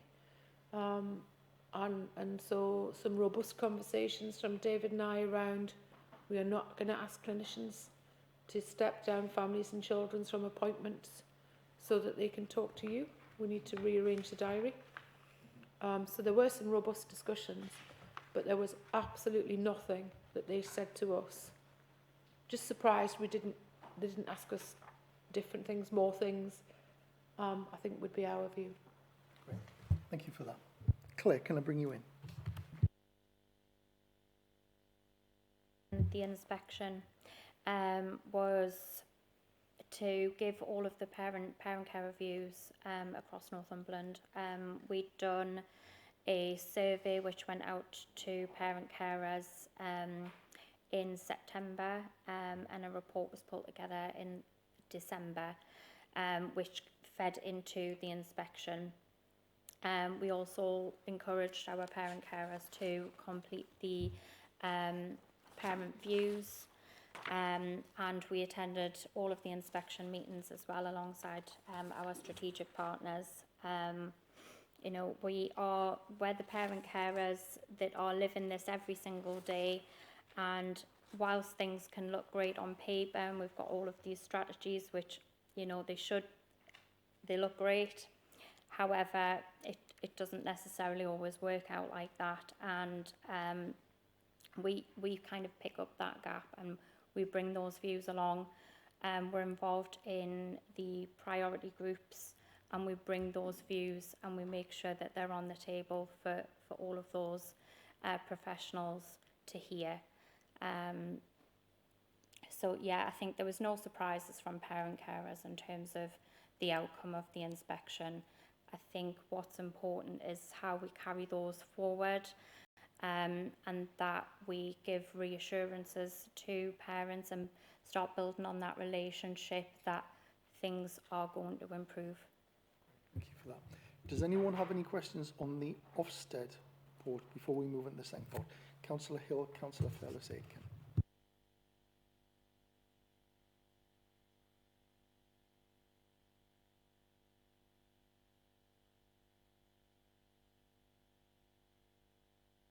When you're not in the business of passing the buck, you take responsibility and you've got a role in doing this. So it's right, but it probably is fair way to point out the weaknesses, one of which individual schools, leadership, communication. You do what you can for that, but you know, to be fair, and also what we picked up before, the delays in getting appointments, medical appointments, assessments is the other part of it. There's just the one thing, it was a little concerning to read, and what maybe points in 5 of the report, or page 111, is inconsistencies in the extent to which some disabled children and young people are included in the dynamic support register. Whose role is it to update that? That's health. So that is a very specific health responsibility. Right, okay. So, I mean, that's concerning, and again, we don't want to working partnerships, everyone's responsibility, but I think it'd be right to point out the weaknesses are, so the key weaknesses are outside your direct response, but you'll do everything you can, I'm sure. Yeah. Yeah, so it's a partnership responsibility, and David rightly said, we appropriately and professionally challenge each other all of the time. I actually think it's quite a challenging forum, actually, for lots of professionals, and it's you bring everybody together, and they all have individual aspects, and they all see different individual aspects of a child, and so actually our area for improvement 4 is really important, because actually that's about seeing it in the round and how do you work together and how do you know all that there is about it. It's really, really complex. That in no way decries the fact that we should do better at that. And so it's a really key aspect of the partnership. We are really fortunate. If you had been in, I'm going to say in County Hall, because we used here as the centrepiece for the inspection, there were as many health staff on site here working with us as there were local authority and partner staff. It was really, really good. We were very fortunate that the inspection was completed ahead of the ICB restructure. And so our really strong relationships, working together, knowing people, was an absolute core underpinning of all of this. Some of those people no longer work in the ICB and are not here anymore. So actually we've got to rebuild with new people, some of whom we haven't yet met. We've got to rebuild that relationship, that work. I'm really confident we'll do that. Really confident we'll do that. But I do feel, and ultimately it is me as the DCS who has the responsibility on this. So it's up to me to make sure that I am sufficiently challenging and collaborative to bring everybody together to make this happen. Just a thought, Georgina, with your Chair of Health Scrutiny hat on, this might be something you might want to consider within your remit as a Chair of a Health Scrutiny, to look at how partnership working is embedded. And Sarah, your scrutiny officer, is also our scrutiny officer. I'm sure she can pick this up with you in a separate conversation. It was Councillor Susan Fellis-Aiken. Yes, sorry. Thanks. It ties into that a bit. Obviously, I'm not a big fan of Ofsted, as you know. But yes, they have obviously provided some kind of areas for for improvement, which you obviously are already aware of. I'm tying very much with the health side of things. My worry is the gaps in that communication, so the inconsistent data sharing between the healthcare professionals and the educational professionals. I was talking to my husband about this last night, he's GP, and they're not getting the ECHP reports through. They're just not. So he will have someone come to him, and it's obviously got to go through the educational setting to be able to take him to the SIPS team for 6 months, and then not getting that data. And then I noticed as well, obviously we are a 3-tier in the West, 2-tier elsewhere, that it also points to why are the primary and secondary schools consistently failing to securely pass barrier to learning information during student transfers. Now, I found that myself as a mother, getting the data of one of my children to the next school, it's a nightmare. You have to I can't understand in this day and age of joined up interwebbery why it doesn't work, but something's not happening between these partners, and it's frightening because those are the children that are falling between the gaps. So, who is accountable for that? Is there why is that not happening? And then my second question, just very quickly, it was back on page 5 above what Georgina just read out, which is the partnership has not yet finalised its commissioning of a suitable diagnostic pathway for learning disabilities. This makes it harder, we know, all the rest of it. Is there a date for that to go live? Is that being worked on? Why is that? Because obviously that's the barrier to them even getting onto the register that's not in place. So that's my 2 questions. Audrey, if you can pick up on I those. try and answer this. I love that word, interwebbery. I'm going to pinch that. I think that's a fantastic word. So a couple of things. Dynamic support register and a date. I'm not going to hazard a guess around that, because I need to know who the people are in ICB before we can have any conversations around what does that mean. And at the moment, I'm waiting for new people to know who they are to be able to pick that up and have the conversation. I won't leave it, and I will come back as soon as we're able to do that. And we will provide updates to this committee as well, and specifically think about the questions you've asked today. We've got lots of examples where EHCP information is very clearly shared. Our issue is it is inconsistent. Some of that is about whether or not we are able to share the data appropriately. So I'll give you an example. On the second last day of inspection, I got a list of 16 numbers. Can you find me all the information you've got about these children? Numbers. Not numbers on our system. We had to go back to health because our data cannot cross. It's not appropriate in many cases that we, for example, the education team, see the whole of somebody's health record. So it's not as easy as saying that should all be available. And so we have to find some way, and this isn't a Northumberland problem. This is a national issue. So we work with 5 commissioning health services, all of which have different data systems. None of which interface in any way, shape or form. Yes. So David's going to talk to you about the local area reform plan. DFE set a framework out and said to health, this is the information that you must provide. Health don't collect that information and could not provide it. So this is a complexity that's way bigger than us. I am trying my best through a test learn and grow project actually around bringing together health data and our data and trying to trial a platform where individuals have appropriate access to the information that will help them to be able to make the progress that's needed. So that's a big piece of work. It sounds very easy, and I'll tell you, it was so difficult.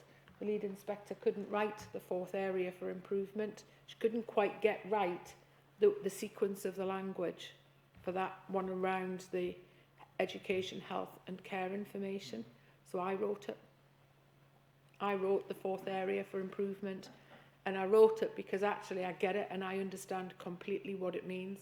And it was to reflect the fact that because we're inspected by Ofsted and CQC. So CQC is from health, Ofsted is clearly education care. And so they're all looking at slightly different data sets. So what somebody interprets in data over here might have a very different interpretation over here. I have never worked as hard in my 39-year career to get people to understand what each other meant. And that was the premise of the whole inspection. I'm not going to give up. I'm not giving up. And as I say, we've got a couple of opportunities, because I do think we often talk about what are the silver bullets. That's one of them. And I am the Caldecott Guardian for Northumberland, which means I can authorise access to health information. What I can't do is just authorise everybody's access to everybody's information. That would be entirely inappropriate. But actually, we've got some opportunities, and bringing together all of our information governance systems will support us to be able to make some micro steps, I think. And I am being cautious to say micro steps because I don't think I make strides quickly. Thank you. And that will very quickly, because I want to move on to the second No, part. just picking up on what I already said there. So this must be a problem for every inspection. It is. Everyone. So surely to goodness, that message must be getting through to the powers that be that this needs to be addressed. And if you're willing to set up some sort of trial that can be monitored to see how effective it is, then rolled out, surely that's the way forward. We would hope so. So when this committee hears the work that we're doing around the test, learn and grow opportunity, you will see that the data is one of the issues that we need to be able to access. I won't talk about that now because I'll talk forever, but we'll leave that for the next facts, because I think we might talk about that in September along with some new work, because I think David needs to talk about the LARP. Thank you. David, seamlessly bring you in on the second part. Thank you.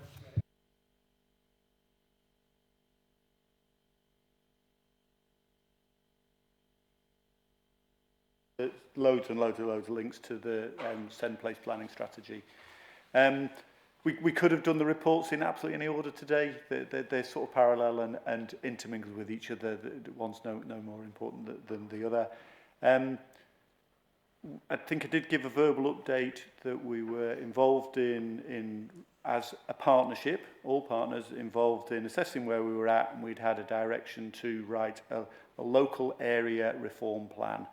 And part of that plan is something that has been dubbed by, again by central government, as the experts at hand model. So I'm just going to take you through a bit of process that we've been through, and then we'll be open to questions, obviously, on where we're heading, because the ultimate end of this is the plan for the future, and so on. So we all know the background. You've probably seen some version of this slide before. Send capacity stretched across school settings and services. We've got some really high aspirations set out in white paper. We've got a consultation for green paper. We haven't got the outcome of that yet, but that will feed into, it has already started to feed into the work that we're doing. Part of the documentation that came with the white and green papers gave a little bit of an updated role for the local area SEND partnership. Mentioned it lots of times already, but I do have a slide here which just does a little bit of redefining what the local area SEND partnership should be responsible for and should be doing. We've had the direction to complete a local area SEND reform plan, more on that shortly. And there's a question there, how should this link to the Ofsted action plan? But it's a bit rhetorical. I'm saying that this links directly to where the Ofsted action plan would sit. We're not going to have an Ofsted inspection action plan, a SEND strategy action plan, and a local area SEND reform plan. There lies madness. We're not going to have three. We're going to have one. The local area SEND reform plan is it, but it'll have links to all those other things threaded through it. What's in the local area reform plan? It was, I think we had 10 weeks in order to complete it. Every local authority in England's been doing this. There was a template sent to us, fill in the template, send it off. We needed to be signed off not just by education and social care leads, but it also needed to be signed off by the ICB and other health leads as well.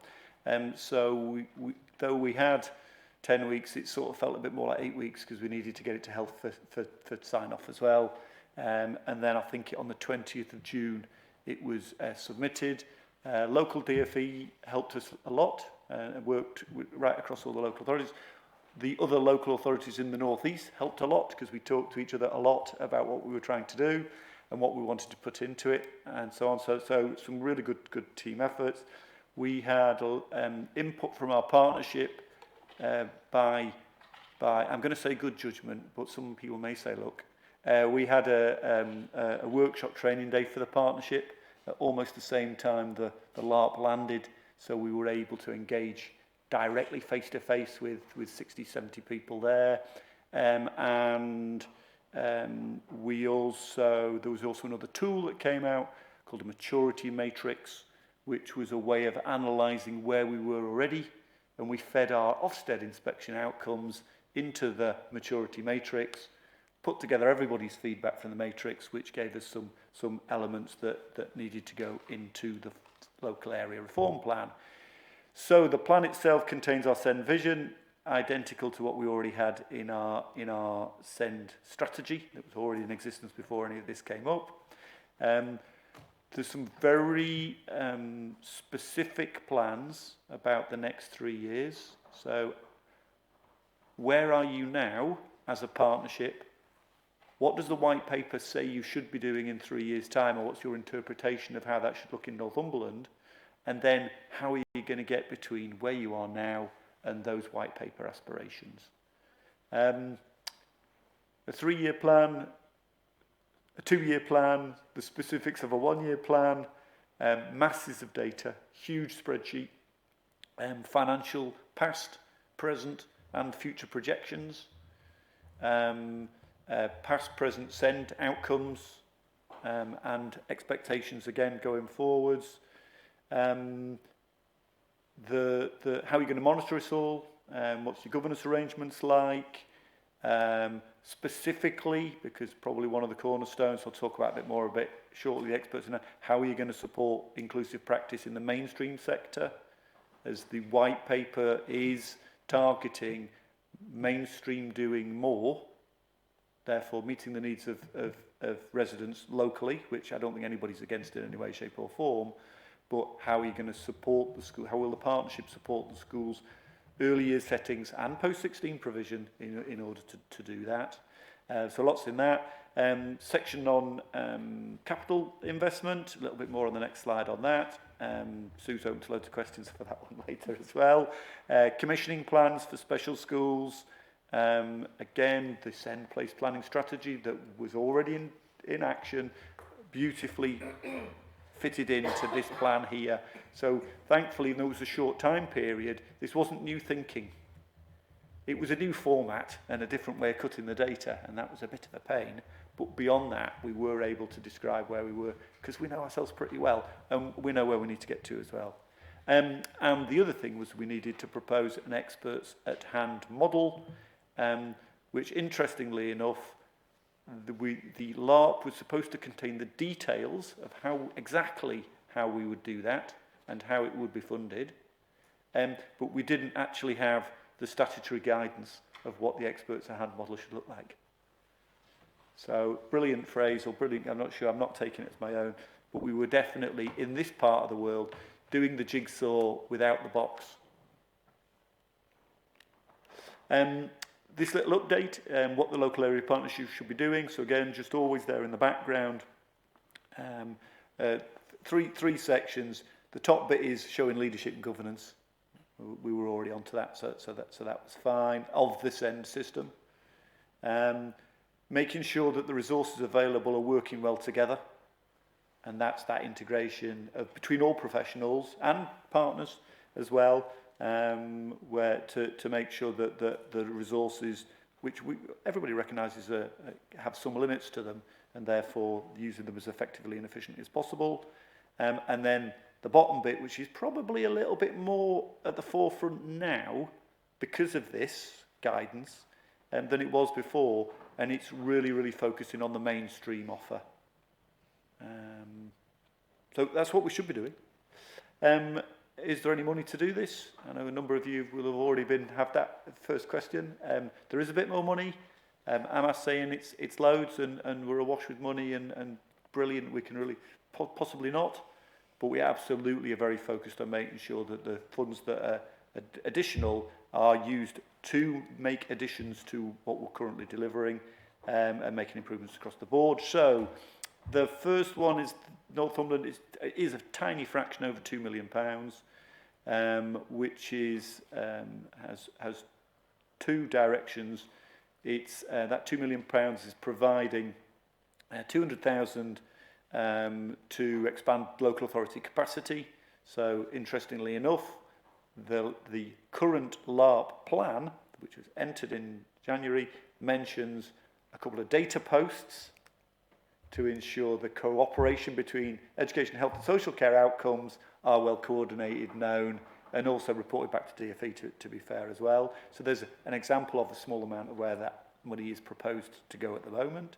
But the majority of that is to extend the experts at hand model, which broadly speaking is looking at extending the workforces around our educational psychology, occupational therapy, speech and language therapy, and specialist teachers.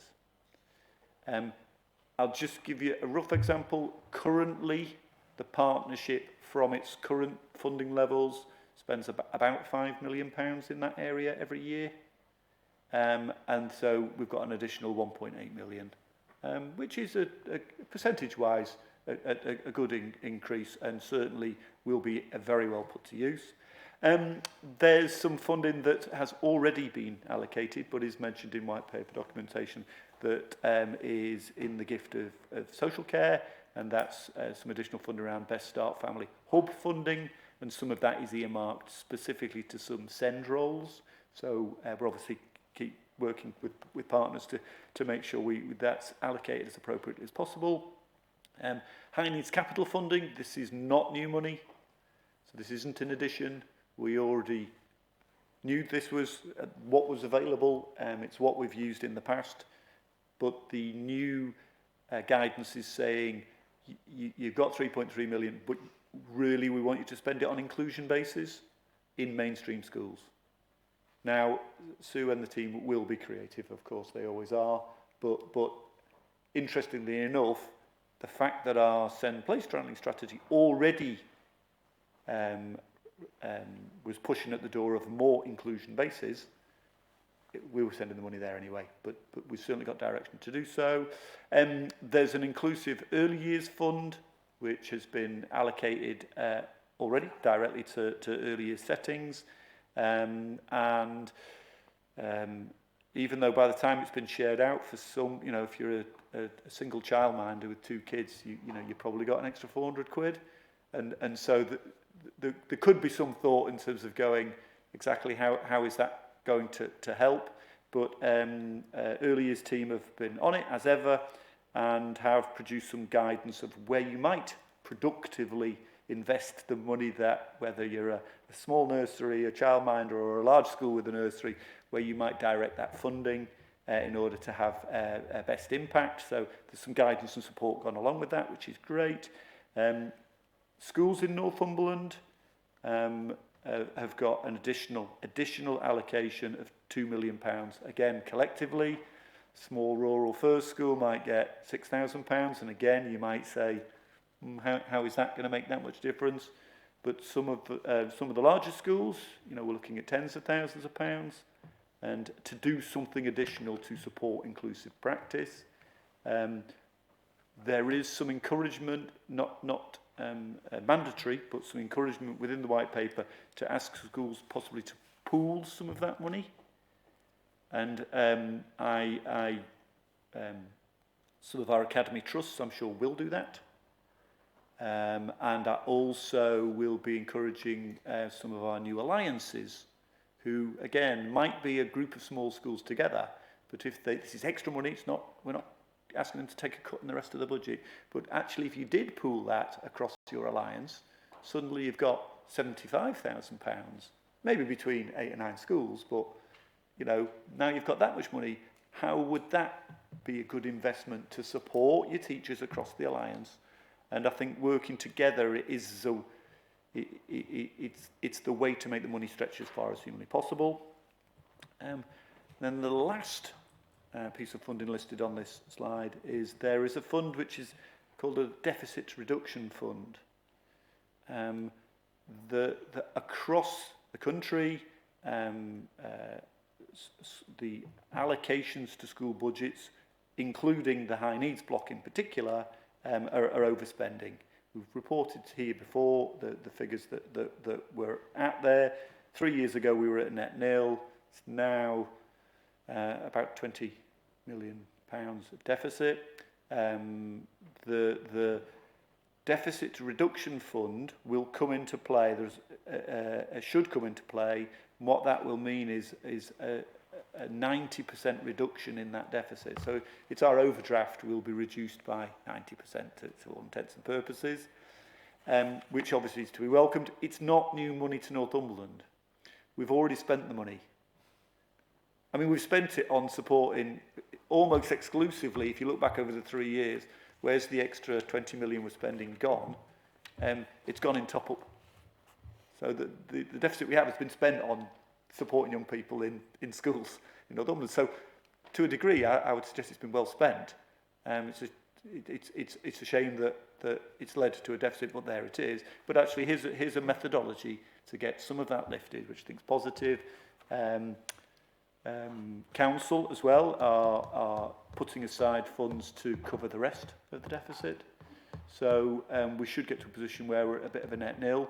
Whether the income we'll receive after that point is enough, again, there's some debate there. But at least we can get ourselves set to a net nil.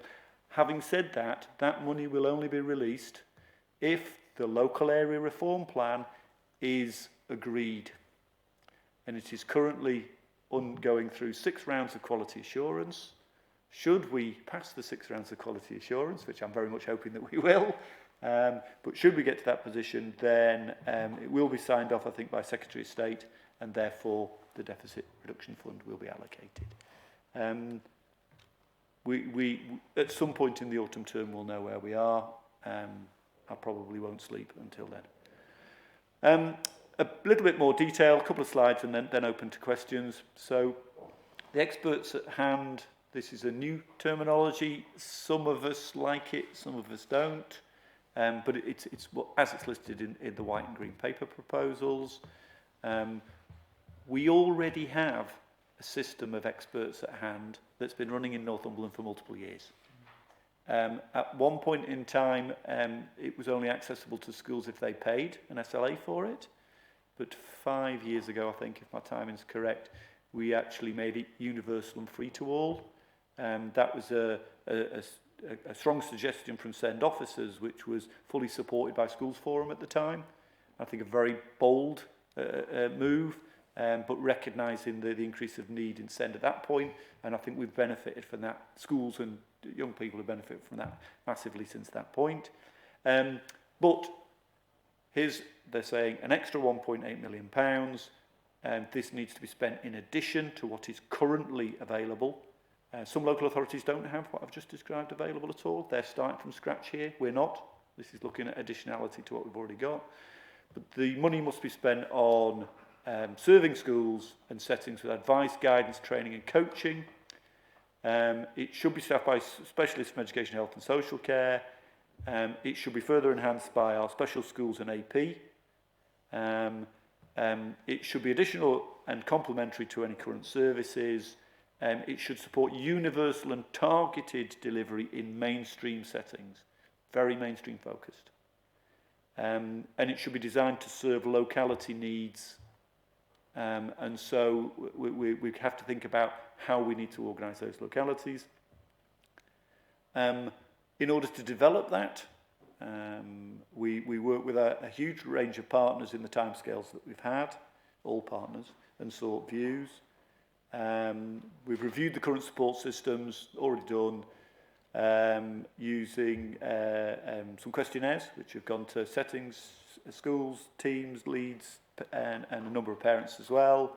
We've reflected on white paper, summarised the consultation findings, looked at our maturity matrix and what that's saying we should be doing in this area, drawn on the feedback from partners, looked at the LARP priorities, and we've made a draft proposal. The LARP had to have an experts at hand model in it, so we've got one. It is a starter for 10.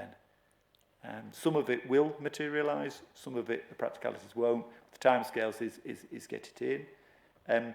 Now the LARP is in and being reflected on, we're actually are now sharing the experts at hand model we've proposed with partners, all partners, that's on the go now, with a view that probably for the start of September, we've had feedback from those partners, altered the model, and then we'll go out for a final consultation on this is really what we think it needs to look like.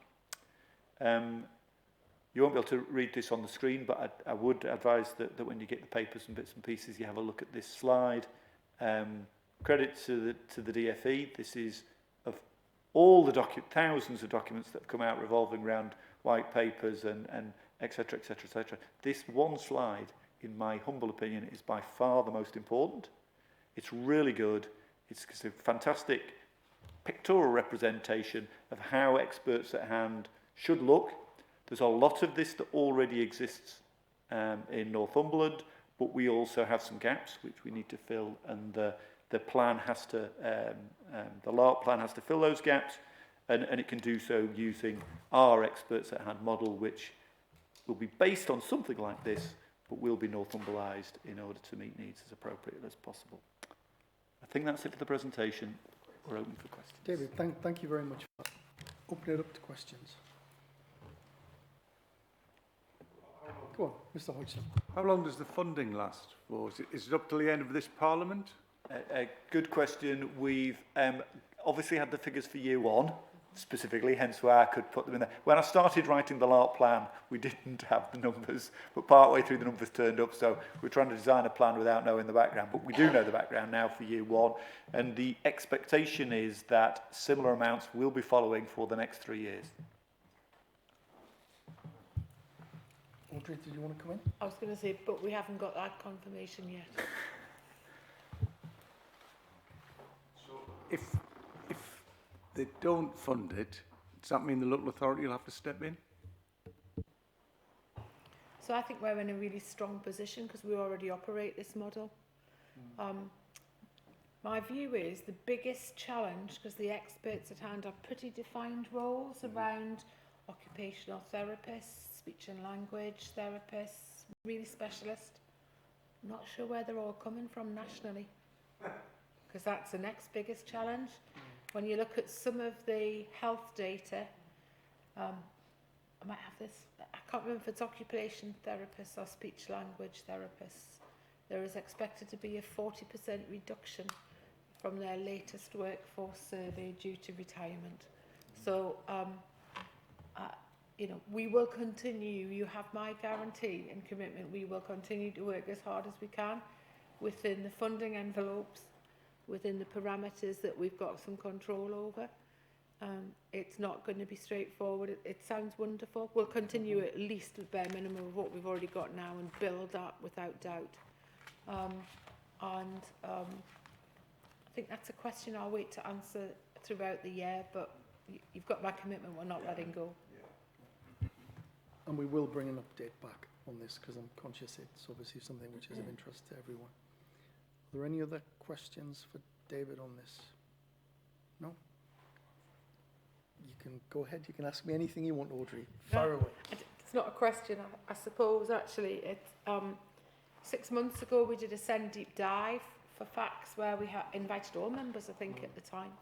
And I think it's a topic I would ask the committee to continue to hold really high on your agenda. It's really important for us here as a partnership in Northumberland. So colleagues have talked today about policies, practice, actually the impact of the send place planning, and Sue's right, you know, nationally and regionally people are very interested. In fact, it has shaped the parameters of the North East Regional Sufficiency Strategy for send, which is really good news. So my summary would be, right here now, if we think about 2026, we meet the needs of more children than we've ever met in Northumberland with the way that we work as a partnership. I would also say we're actively continuing to work with those who feel that we're currently not yet meeting their needs. So that commitment is there, and you know, absolutely echo what Claire said earlier. We know that we have families and children that we still are discussing what we need to do to meet their needs, and that commitment is there to continue to do that. Our partnership, and I'm absolutely certain, speaking on behalf of absolutely everybody, is committed to do this together, without doubt.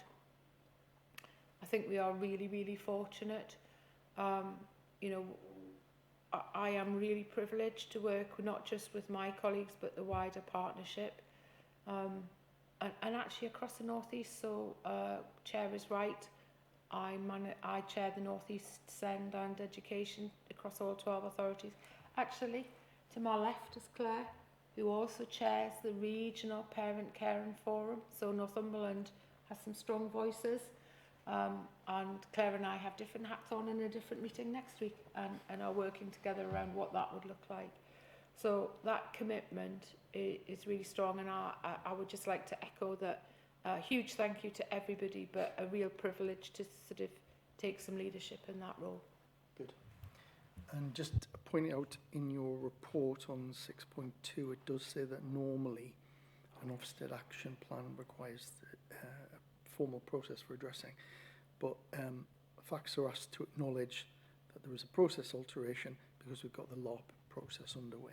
So we're doing things a little differently, but Ofsted are aware of it, and the DFE are aware of it as well.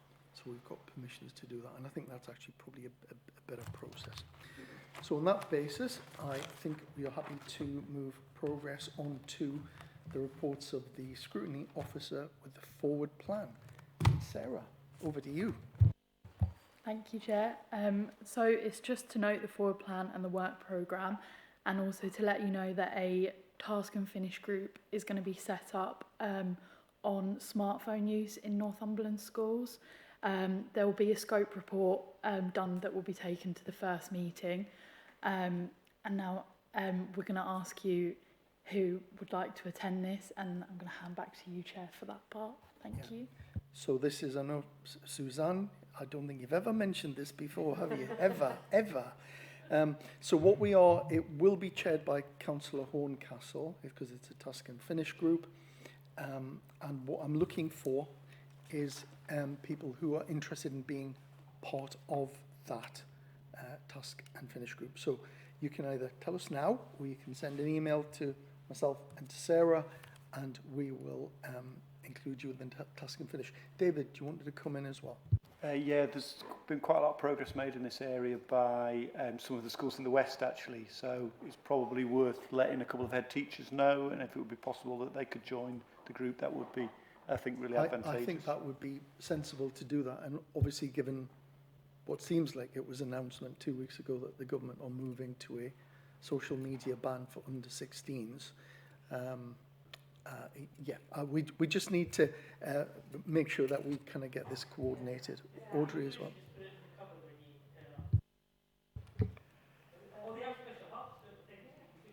Well, I'm sure we'll hear from, if David's right, if we bring in some of our schools. We've actually got head teachers tomorrow, David, so could you take the opportunity tomorrow? We'll hear that good practice, because you know, Suzanne and I were talking earlier before the start of the meeting, and some of our schools are well versed in this, a couple of years practice, so we'll be able to share that, maybe set some really good practice and pledges for the rest of Northumberland that this committee and task and finish group may wish to drive. Suzanne.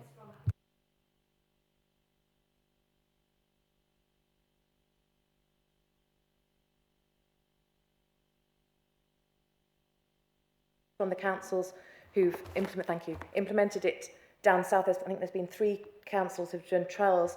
The effect on children's concentration levels and behaviour within 2 months is absolutely it's astounding.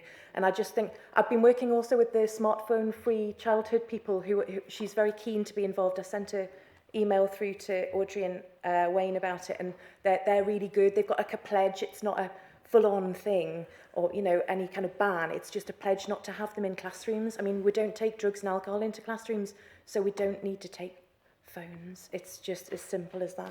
But I'm very keen to be on that task and finish group. Thank you. So I'll set a piece of work for you.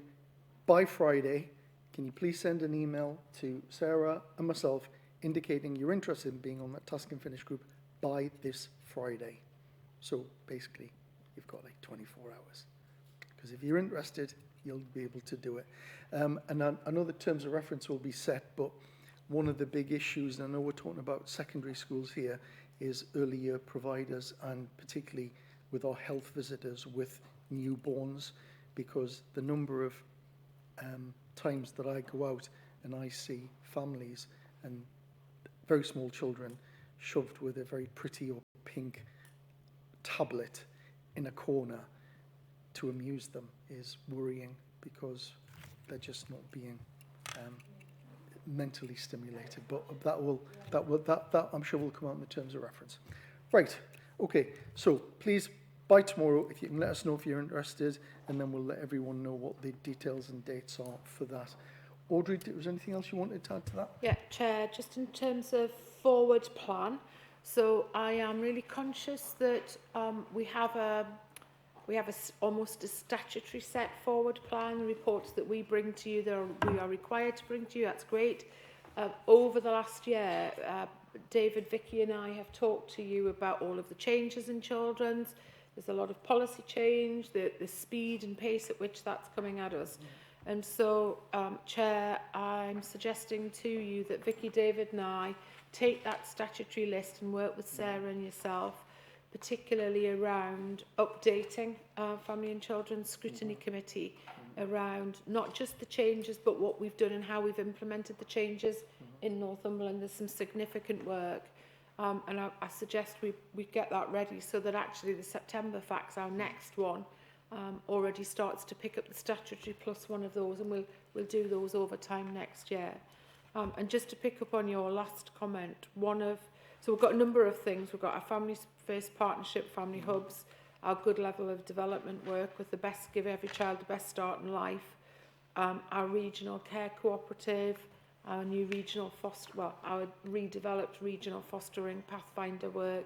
So there are lots of change, not just for Northumberland, but for the North East and nationally. And I've mentioned already the work that we're doing through Cabinet Office with Test Learn and Grow. And there is a direct relationship with that last comment that you made, Chair, about parenting, and how we work with parents at the very earliest, parents-to-be, at the very earliest possible stage and opportunity we've got. if we can do that, we've got a chance to be able to make a generational change. And we're doing some really early pathfinder work that I think, well, DFE have chosen to specifically come up and see us with Cabinet Office next week to talk to us about that. And those of you who are attending the Best Start in Life conference next week will hear some of that work as well. Thank you. Brilliant. Thank you very much for that. With that, we move on to urgent business. I have not been informed of any, so have a good summer. I hope the weather doesn't get too hot. Good luck to England on Sunday night. Sunday night, Monday morning. After watching the match yesterday, I'm not full of hope, but let's hope when this is played back I'm wrong. So have a good summer, and we'll see you in September. Thank you for your time.